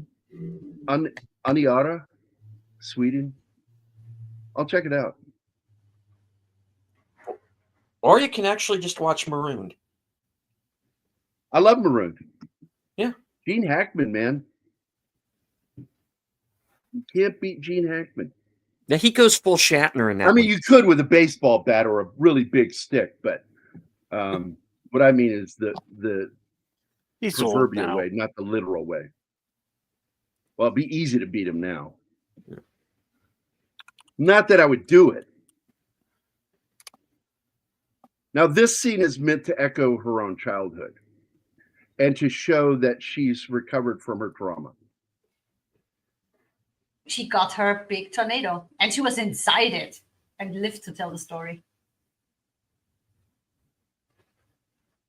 I saw that in a drive-in theater, Children of the Corn, back in, what was it? What year did that come out? God, that's a thing. Okay. What the first one? The Linda Yeah. Hamilton one? 83, 84, something like that? 84. Yeah, so I saw that at the RC Theater drive-in in Fredericksburg, Virginia. And it was a double feature, and I can't remember what the first one was. I was there to make out with a girl. And I remember stopping to make out to watch Children of the Corn, and I went, this is a fucked up movie, man. What the fuck is going on? And it was the first, I remember, I think it was 84 was the year that they started broadcasting. Instead of having the little speakers you put inside the car, they would broadcast low band radio, and you'd pick up the signal on your car radio and listen on your stereo. Yeah, see, when he's wearing the ball cap, that's what they should have put on that poster. Not when he's got the fucking hoodie. Oh, they're kissing. Oh, they're going to do something dirty. They built a gigantic set for all the destruction. They made buildings, they tore them down. They had that one house that they could collapse and time it. So again, the original script to this was written by Michael Crichton, who is very good with science stuff. He really is. And him and his widow, Anne Marie Martin. He gave us some great everything he touched was good. And no matter how you look at this film, it is kind of science fiction, even though they use real science in it. Yeah, the fiction is that they didn't die. Yeah. Yeah, it's a delicacy in some places. Yeah, moldy corn. Look, Stephen King's a fucking idiot. He's a gifted idiot, but he's not all that gifted, because I'm very critical of his work. I really have a problem with a lot of his writing. I think that one of the best things I ever read of his that didn't have a problem with it from the beginning or the end was Pet Sematary. That's just a solid story. It has a perfect ending that in his mind, he would fucking think that she's fresh dead so I can bury her and it'll be different. No, she's going to fucking kill you. That's another one you want me to watch, right? Oh, the original? Fuck yeah. Oh my God, that is a great film. I don't consider it horror. I showed that to my daughter because it's not really scary. Your daughter is your daughter. You can't compare that to a normal person. She's mini you, for fuck's sake. Yeah, she is. She's quite evil. But she did the sweetest thing, and I haven't shown you yet. I'll show you after the show. She made a video and shared it with me yesterday, and I asked her if I could send it to Mr. Cody because he's recovering in the ICU right now. He's still in the ICU. And so I sent it. It's her doing it, working on a painting. Fast motion. Okay. And she's painting a creature in the middle of a misty autumn forest. I love her weird painting. And it's a team painting. She didn't do part of the painting. The person that did the main painting of the trees and everything then gave the painting to her to go in and paint the creature into it. And so she put this fantasy creature in the middle of it with giant long horns. It's really, I loved it. I want to see more of it. I told her, I said, make more, send to me. Anyone see 13 Minutes? Yes, I did.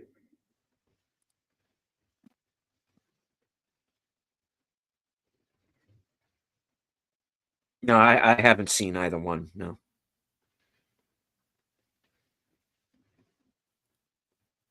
Wait a minute. That's not 13 Minutes is the movie with De Niro where he dies in the first act. No, that's 15 minutes. What the fuck is 13 Minutes? 13 Minutes is a tornado home. I don't know that film, Bill. Make a note of that one, Anima, and make note of these other ones because I actually do agree. Airport, and we should do Airplane because Airplane's a fucking funny movie. Funniest moment in that film for me is Where the autopilot loses air. the autopilot. Yeah, and she starts inflating him. Yeah, that's pretty good. No, the funniest moment for me is when she's shaking that lady, shaking her, slaps her, and then you see a whole line of people, and the last guy with a wrench banging it into his hand like he's gonna really put a haymaker on her. That was fucking funny to me. I also like the I like my coffee like I like my men. From a child saying that was just so fucked up and funny. And the little boy, the look on that little boy's face. Also like jive talking Mrs. Cleaver, where she talks jive to the two black guys. She goes, "Oh, they speak jive. Here, I know a little." And she starts talking straight jive to these two black guys. Like, what the fuck? The mom from Leave It to Beaver? Fuck, that's great. What was another moment that really cracked me up in that movie? Now I'm getting images from the second film. Stop it. Get out of there. Oh my God. Every scene with Lloyd Bridges where he had to give something. Looks like I picked a bad day to give up drinking. Looks like I picked a bad day to quit smoking the reefer. Looks like I picked a bad day to quit sniffing glue. And every single time, what's his name? Robert Stack takes off a pair of glasses and there's another pair of glasses under it. And he beats the shit out of the Hare Krishnas. Who the fuck didn't hate Hare Krishnas back in the 80s, man? You know what? Seeing you so fuck those people. Seeing you so excited, why don't we do that movie on Wednesday? All right. Because technically it's a Friday movie because that's when we really do the classics. So but it's up to you. If you want to do it on Wednesday, I'm okay with that. I'm just riding the wave, man.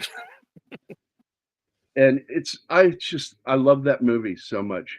And of course, he walks in there, and that's the line he says right before the comical line. He says, "You're the only person that can save these people." And then the hero says, "Surely you're not serious." He goes, "I am serious, and stop calling me Shirley." That was one of those. I remember laughing at that when I went like that. That was one of those laughs. That movie cracked me up. I went to see it with my dad. And I used to think that it was a straight up parody of the airport movies, but it's not. It is a remake, a comical remake of another film that they bought the rights to. 11th Hour, right, Stephen? 11th Hour. Zero Hour. I got 11th Hour for some reason, like right before midnight. So, but it's a really good film, and you ought to see 0 Hour. If you consider yourself a fan of Airplane, you owe it to yourself to watch that fucking movie. You need to unlock the pickle guy in Fortnite. By the way, a sideways tornado across the sky is called a sidewinder. What? Sure. You'll see them. It'll curl and then go this way or go that way. It's a funny name for them. Well, it was written by a guy who partook in the real Cannonball run, and I like that movie. It's a silly movie, but it's a fun film. Burt Reynolds, Dom DeLuise. That's it. That's all I got to say. Burt Reynolds and Dom DeLuise together is just pure comedy magic. Have you ever seen The End? That's a movie we need to do too. I love that movie, The End. Have you ever seen that, Martin? Which one? The End with Burt Reynolds. No. Hold on. I'm not even aware of that. It was based off of a scare that he had in real life. He developed, I think it was bulimia, and he had a big health scare from it. Oh, wait a minute. I think I saw it, but not, of course, I saw it with the translated title that shouldn't. And he, in the movie, he's dying, right? Or he thinks he's dying. He thinks he's dying, and Yes, so he I saw wants it. to, and he doesn't want to go through the suffering. So he wants to just kind of painlessly end his life, and he ends up befriending a psychopath when he's institutionalized for trying to end his life. Yes, I saw that. And played by Dom DeLuise, who he asks, "Help me," and he goes, "Are we friends? Are you my friend?" The way he asks him, he's so needy. Like he's like, "Yes, we're friends. You're not mad at me." It's like, oh my god, that fucking movie, and what an ending to the end. The name of the movie is The End, and it has a great ending. And it has this great song. I think Glenn Campbell sang it, but it's written by Paul Williams. There's Another Fine Mess is the name of the song, or just Another Fine Mess is the name of the I song. love Great that song. Yeah. Here's another fine mess gotten into. Love that song. Roger Moore, by the way, because of the Cannonball Run, Cubby Broccoli and Saltzman created a rule after that movie came out that anybody who played Bond could not do a parody of Bond while they were in the role. Because that upset them. They got angry about that. But Oh, yes, they got Roger angry. Moore, They got angry about that, but they're not getting angry about all the shit that they're doing the last years. Okay. oh, look, they were doing fine. It was when Barbara took over that I think quality went down. And all the big problems came from her and her sibling. And what they did recently, and we did a whole show on it. If you guys haven't seen it, go back and watch it.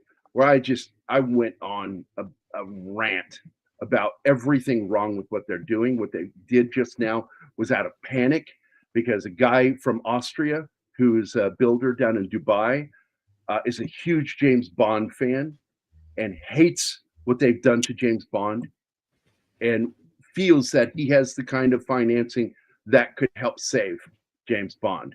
And he tried to do a hostile takeover of the trademark and rights. Because if they don't make a film, 5 years, you can challenge the trademark.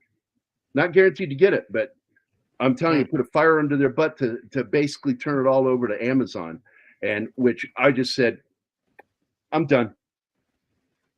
Jeff Bezos is a cuck piece of shit. My problem You don't is that believe me? guy. Did you see the presidential inauguration? And his wife is sitting there, their tits out, and fucking, who was it? Was it Elon that was eyeing her tits? Who was eyeing her tits? I don't know. No. It's a dude from Zuckerberg. Facebook. I Yes, think it was Zuckerberg. And he apparently supposedly messaged her afterwards, like, I like your tits, baby. You know, and I'm like, you know, that's Bezos. You know, need a little theme song. That's Bezos. You know. That Austrian Fuck that dude. guy. My main problem with him is that he thinks in this time that we're living in, it's the best idea with his money to go build on artificial islands a multi-billion luxury resort. Like, do something useful with your money. I don't even know what that's going to do because, look, I hate saying this, but Dubai is racist. It's They the are. fucking Middle Ages back there. It's a horrible, horrible country. You As should much not as they money try to there. get along with Israel, I think the rule still exists there that nobody from Israel can go there. Nobody who has been to Israel and it's in their fucking passport can go there. Women have no rights. The only people enjoying being there are the rich people. Yep. There are only super rich and super poor people there. Nothing in between. Everything Now, is who so. knew lizards could rubberneck? There we go. Good one. He did, boy. He was eyeballing those tits. Or as we refer in the military, he was eye fucking those tits. It's like trying to say I could build an SR-71 because my dad worked on it. There you go. Yeah, I agree with you. Betrayed Saltzman and Cubby Broccoli's work. Absolutely. Agreed, she did a lot of work while Cubby was alive, but she ended up being as useful as what's his name? Executive producer Conan the Barbarian, and his kids. No, but I can't. I'm bad with names. De Laurentiis? De Laurentiis, thank you. The De Laurentiis family are the same way, man.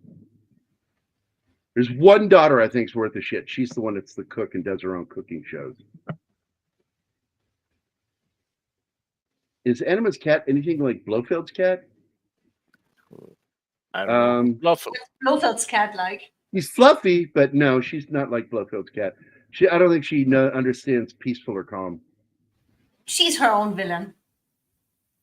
Yeah, this is what ends up happening with so many of these people who inherit things. It's you go back to, remember the benign dictatorship, and they always start out well, but then it's inherited, and then you end up with malevolent characters, oppressing the people, and it just doesn't work. And Kathleen Kennedy, man, she sucked and fucked her way to the top. Allegedly. Yeah, allegedly. And apparently makes a great cup of coffee. You can add allegedly to that too. It's not like I've tried it. There you go, Soul Assassin. There you go. It's always the third generation that fucks it. But in this case, it's a second generation. Second generation for De Laurentiis and second generation for Cubby Broccoli. There you go. I'm not going to rant any further past that. I apologize if I'm ranting again. I just, I've given up. People I know that we started this channel talking about analysis, but I hit a point where I got sick of it. And I told Keith, because when Mikey Sutton died, followed then by James Gunn and Safran being put in charge of DC, I went, I'm done. I don't want any part of this. I'm done with Feige. I'm done with all these assholes. I don't want to talk about them anymore. I'm fully aware of what they're doing. I can talk about it ad nauseum because I'm aware of everything they're doing. But if you want that kind of deep analysis, you go to my buddy Culture, who said hi to me today, by the way, on the show. I love that guy. Culture Casino, Valiant Renegade, and of course, look, nobody makes a video like Midnight's Edge. When Andre does one of his narrative breakdowns of something, pay attention. And I talk to Andre all the time. And I just don't feel a need to do that anymore. Keith still does it on his Thursday show, but I'm not interested in it. I want to talk about things that are awesome. And you guys gave some good suggestions today. I want to thank you guys. I think doing 3 of the airport films will be a good idea. I want to do Airport 75, and Airport 77, because I think that's where it ended. Those 3 films are great. George Kennedy in all of them, which I love George Kennedy. I'm a big fan of George Kennedy. If you've never seen Frank Sinatra's movie, Dirty Dingus McGee, that is one of the best roles George Kennedy ever played as his nemesis in that movie. I wrote down all the suggestions for movies. I never seen that movie, but with that name, and now I have to. Dirty Dingus. Yeah, Dirty right? Dingus McGee, dude. No, we need to do that movie. I'm a big Frank Sinatra fan. I love Frank Sinatra. I know what a dick he is. I know what a shitheel he could be. But at the same time, that guy made some great stuff, man. My childhood with my dad, when my dad kidnapped me, I watched a crap load of Frank Sinatra stuff. And if we weren't watching it, he was playing Frank Sinatra music in the house. So I grew up with Frank. You should see my oldest brother's Frank Sinatra impression, because he was a dancer. He was a Latin dancer for his teenage and 20 years. So he can dance, and he does Frank Sinatra perfectly. He can't sing to save his life, but he does play that. My favorite Frank Sinatra impression was Mel Brooks on the Dick Cavett show. Look this up. Mel Brooks, Frank Sinatra impression, Dick Cavett show. check it out. It's on YouTube. I guarantee you will enjoy it. He does some other impressions. I don't think so great. But the Frank Sinatra one's pretty spot on. And on top of that, Mel Brooks can actually sing. He sang the song High Anxiety for the movie High Anxiety, which we are going to do. But before I do that film, I need to do the films that it homaged, which are the Alfred Hitchcock movies. And it's not just Hitchcock. There's another film. It's a kidnap film where the little sister of one of the main characters gets kidnapped. Glenn Ford is helping trying to find the killer. And the villain in that is Artemis from Wild Wild West, that actor. He was great. He wheezes. He has asthma. And it's how they recognize something about him. He's got asthma. You know, you can hear him wheezing on the phone when he's talking. And so there's a nod to that in the movie High Anxiety. But it's mostly just a nod to Alfred Hitchcock. Yellow Trash really wants me to leak his photo from, I don't know what he's talking about. Stop talking about it, dude. You need to do it. I watch Yellow Flash. I watch him.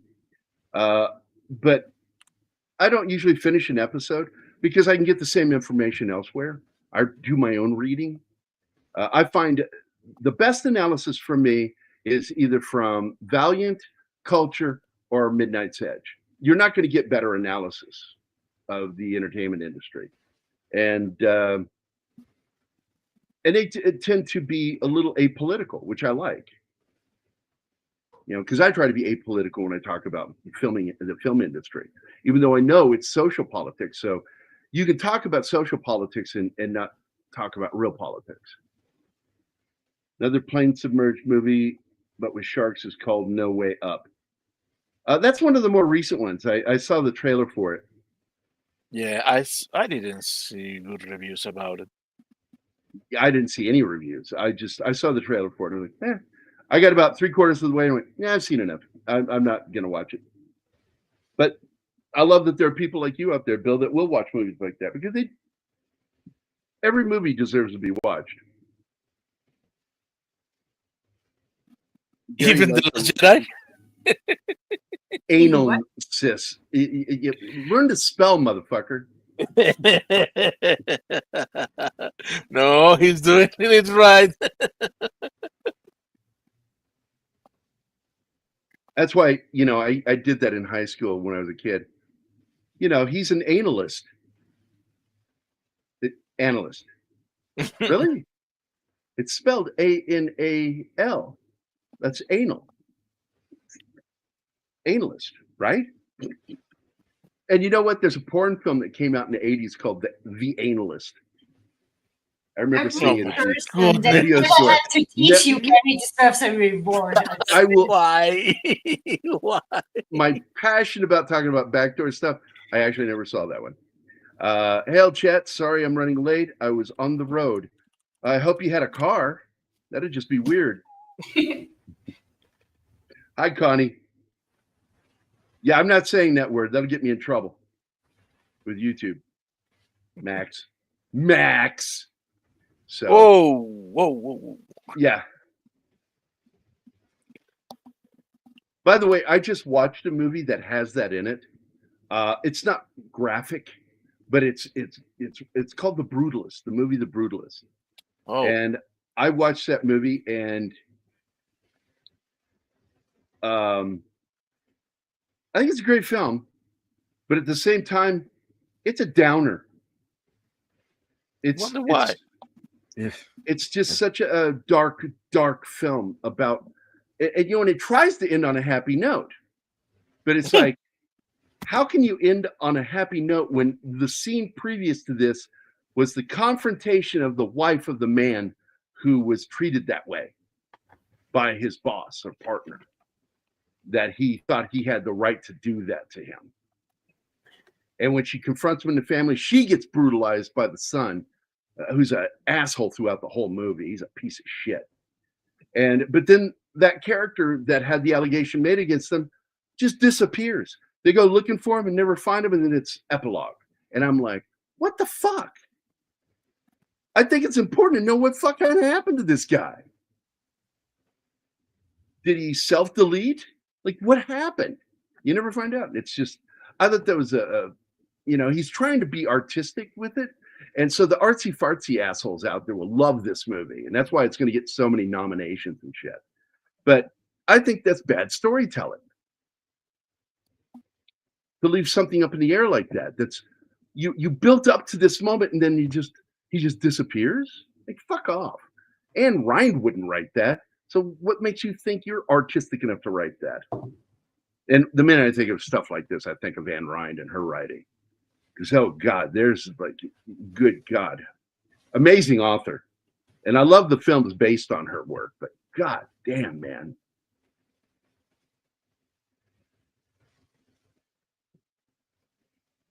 I will take your words for that, Max. I'm not even going to put that in my search engine to check you on that one. I'm just going to take your word for it. Because I suspect that I'm not going to like what I see when I do the search on that if I did one. But that's it, guys. I want to thank everybody for being here. Lord Thoth, who is first in the house. All hail Lord Thoth, good friend of this channel, a good friend of mine. Shadow of the Raven, good to see you. Soul's Assassin. Slasher Fred, who just absolutely, I love that. You don't just hang out for the horror films, man. You come for the movie. I appreciate that, Slasher. Every movie's a horror movie. Every movie could be a horror film, depending who's starring in it. Relations, hope you subbed. I hope you join us some more. And apparently it's a husband and wife account. So Bumpy Johnson, good to see you, man. Good to see you. Hope you get to come around again because we always love your contributions in the chat, man. The Comic Relief Crusader, my buddy Mike was here doing artwork today. Can't join you. Need to hang out with us. You know, hey, you know what? I'm going to tell you this. He's such a pansy. When he draws, pinky out. Oh, I'm sure. I would not be surprised. I don't know if Mike heard that, but somebody tell him I said that. That he's such a pansy that when he draws pinky out. Gorilla Censored Thoughts, thanks for joining us. Glad you joined us. Hope you subscribe. And always, we love that you guys contribute to the chat and add so much to the show. Deeply appreciated. Of course, Boosh McFadden, my good buddy. We love you, man.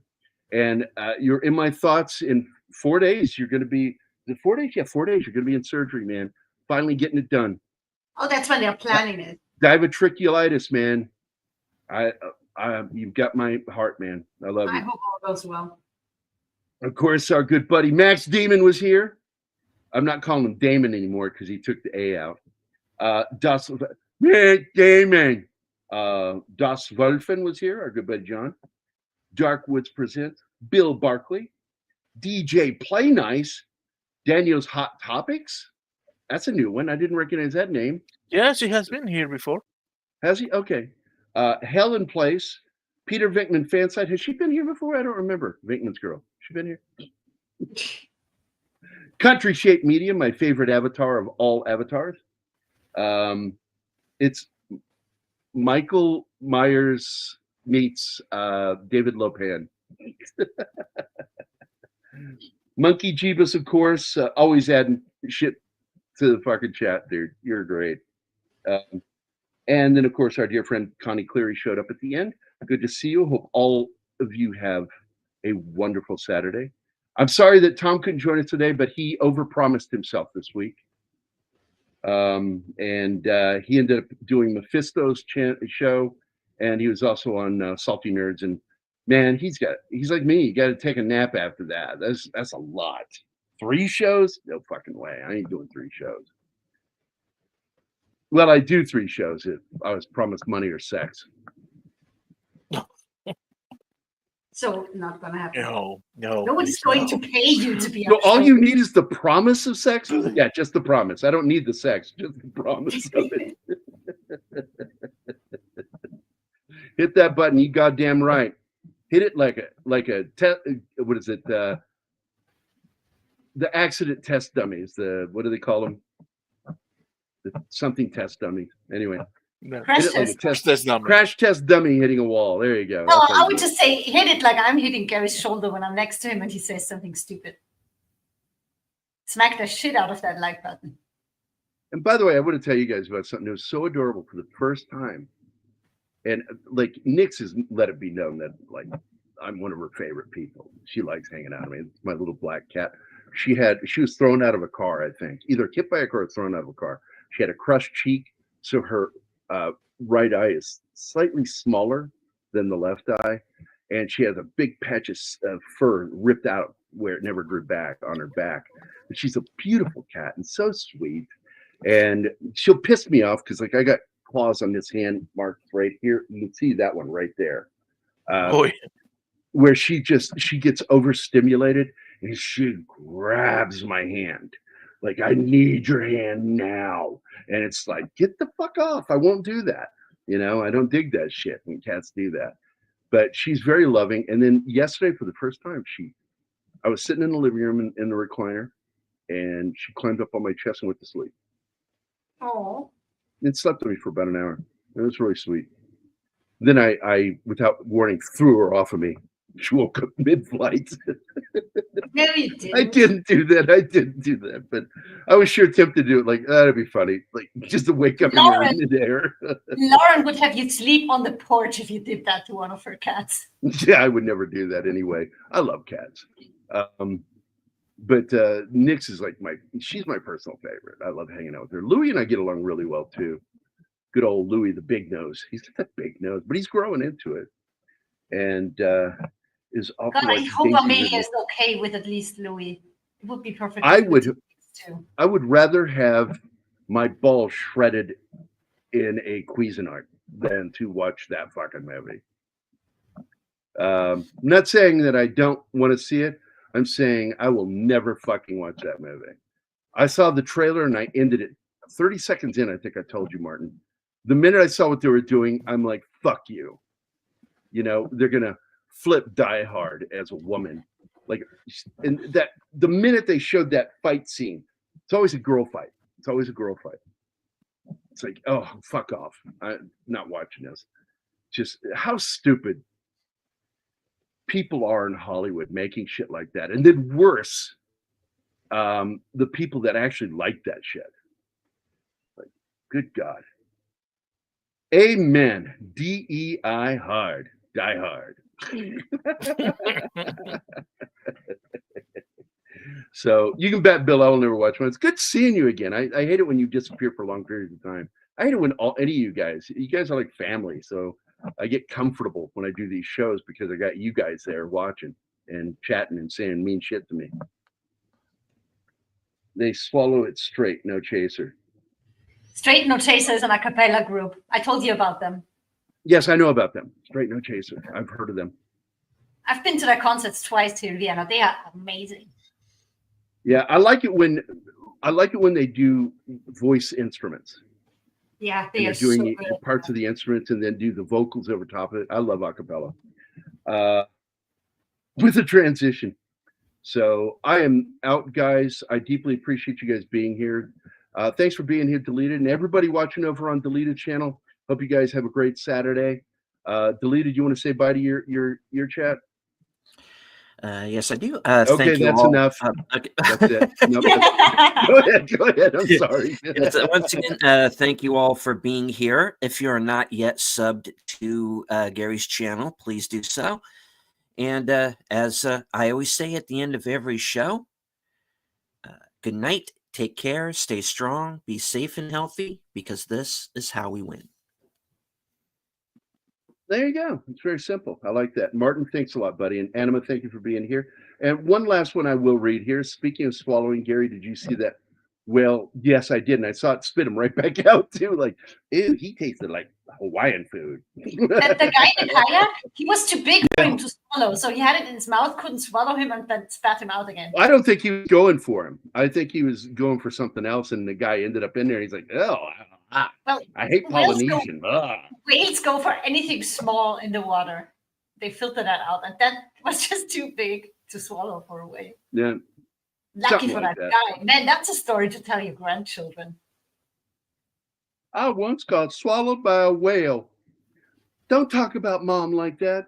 You All right, heard we're about out of here, tuna guys. medicine? I had that happen too. I'm not even going to talk about it any further. We're done. Say goodnight, guys. Good night. Good night, guys. Good night.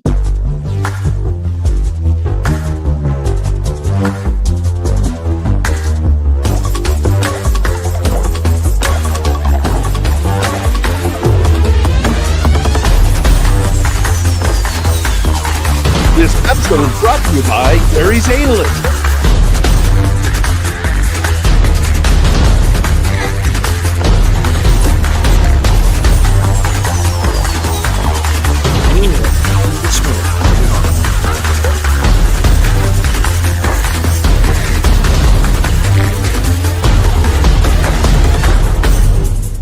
Everybody knows you haven't had your analysis yet. Don't forget, first caller gets 11 feet of my sausage. Y'all come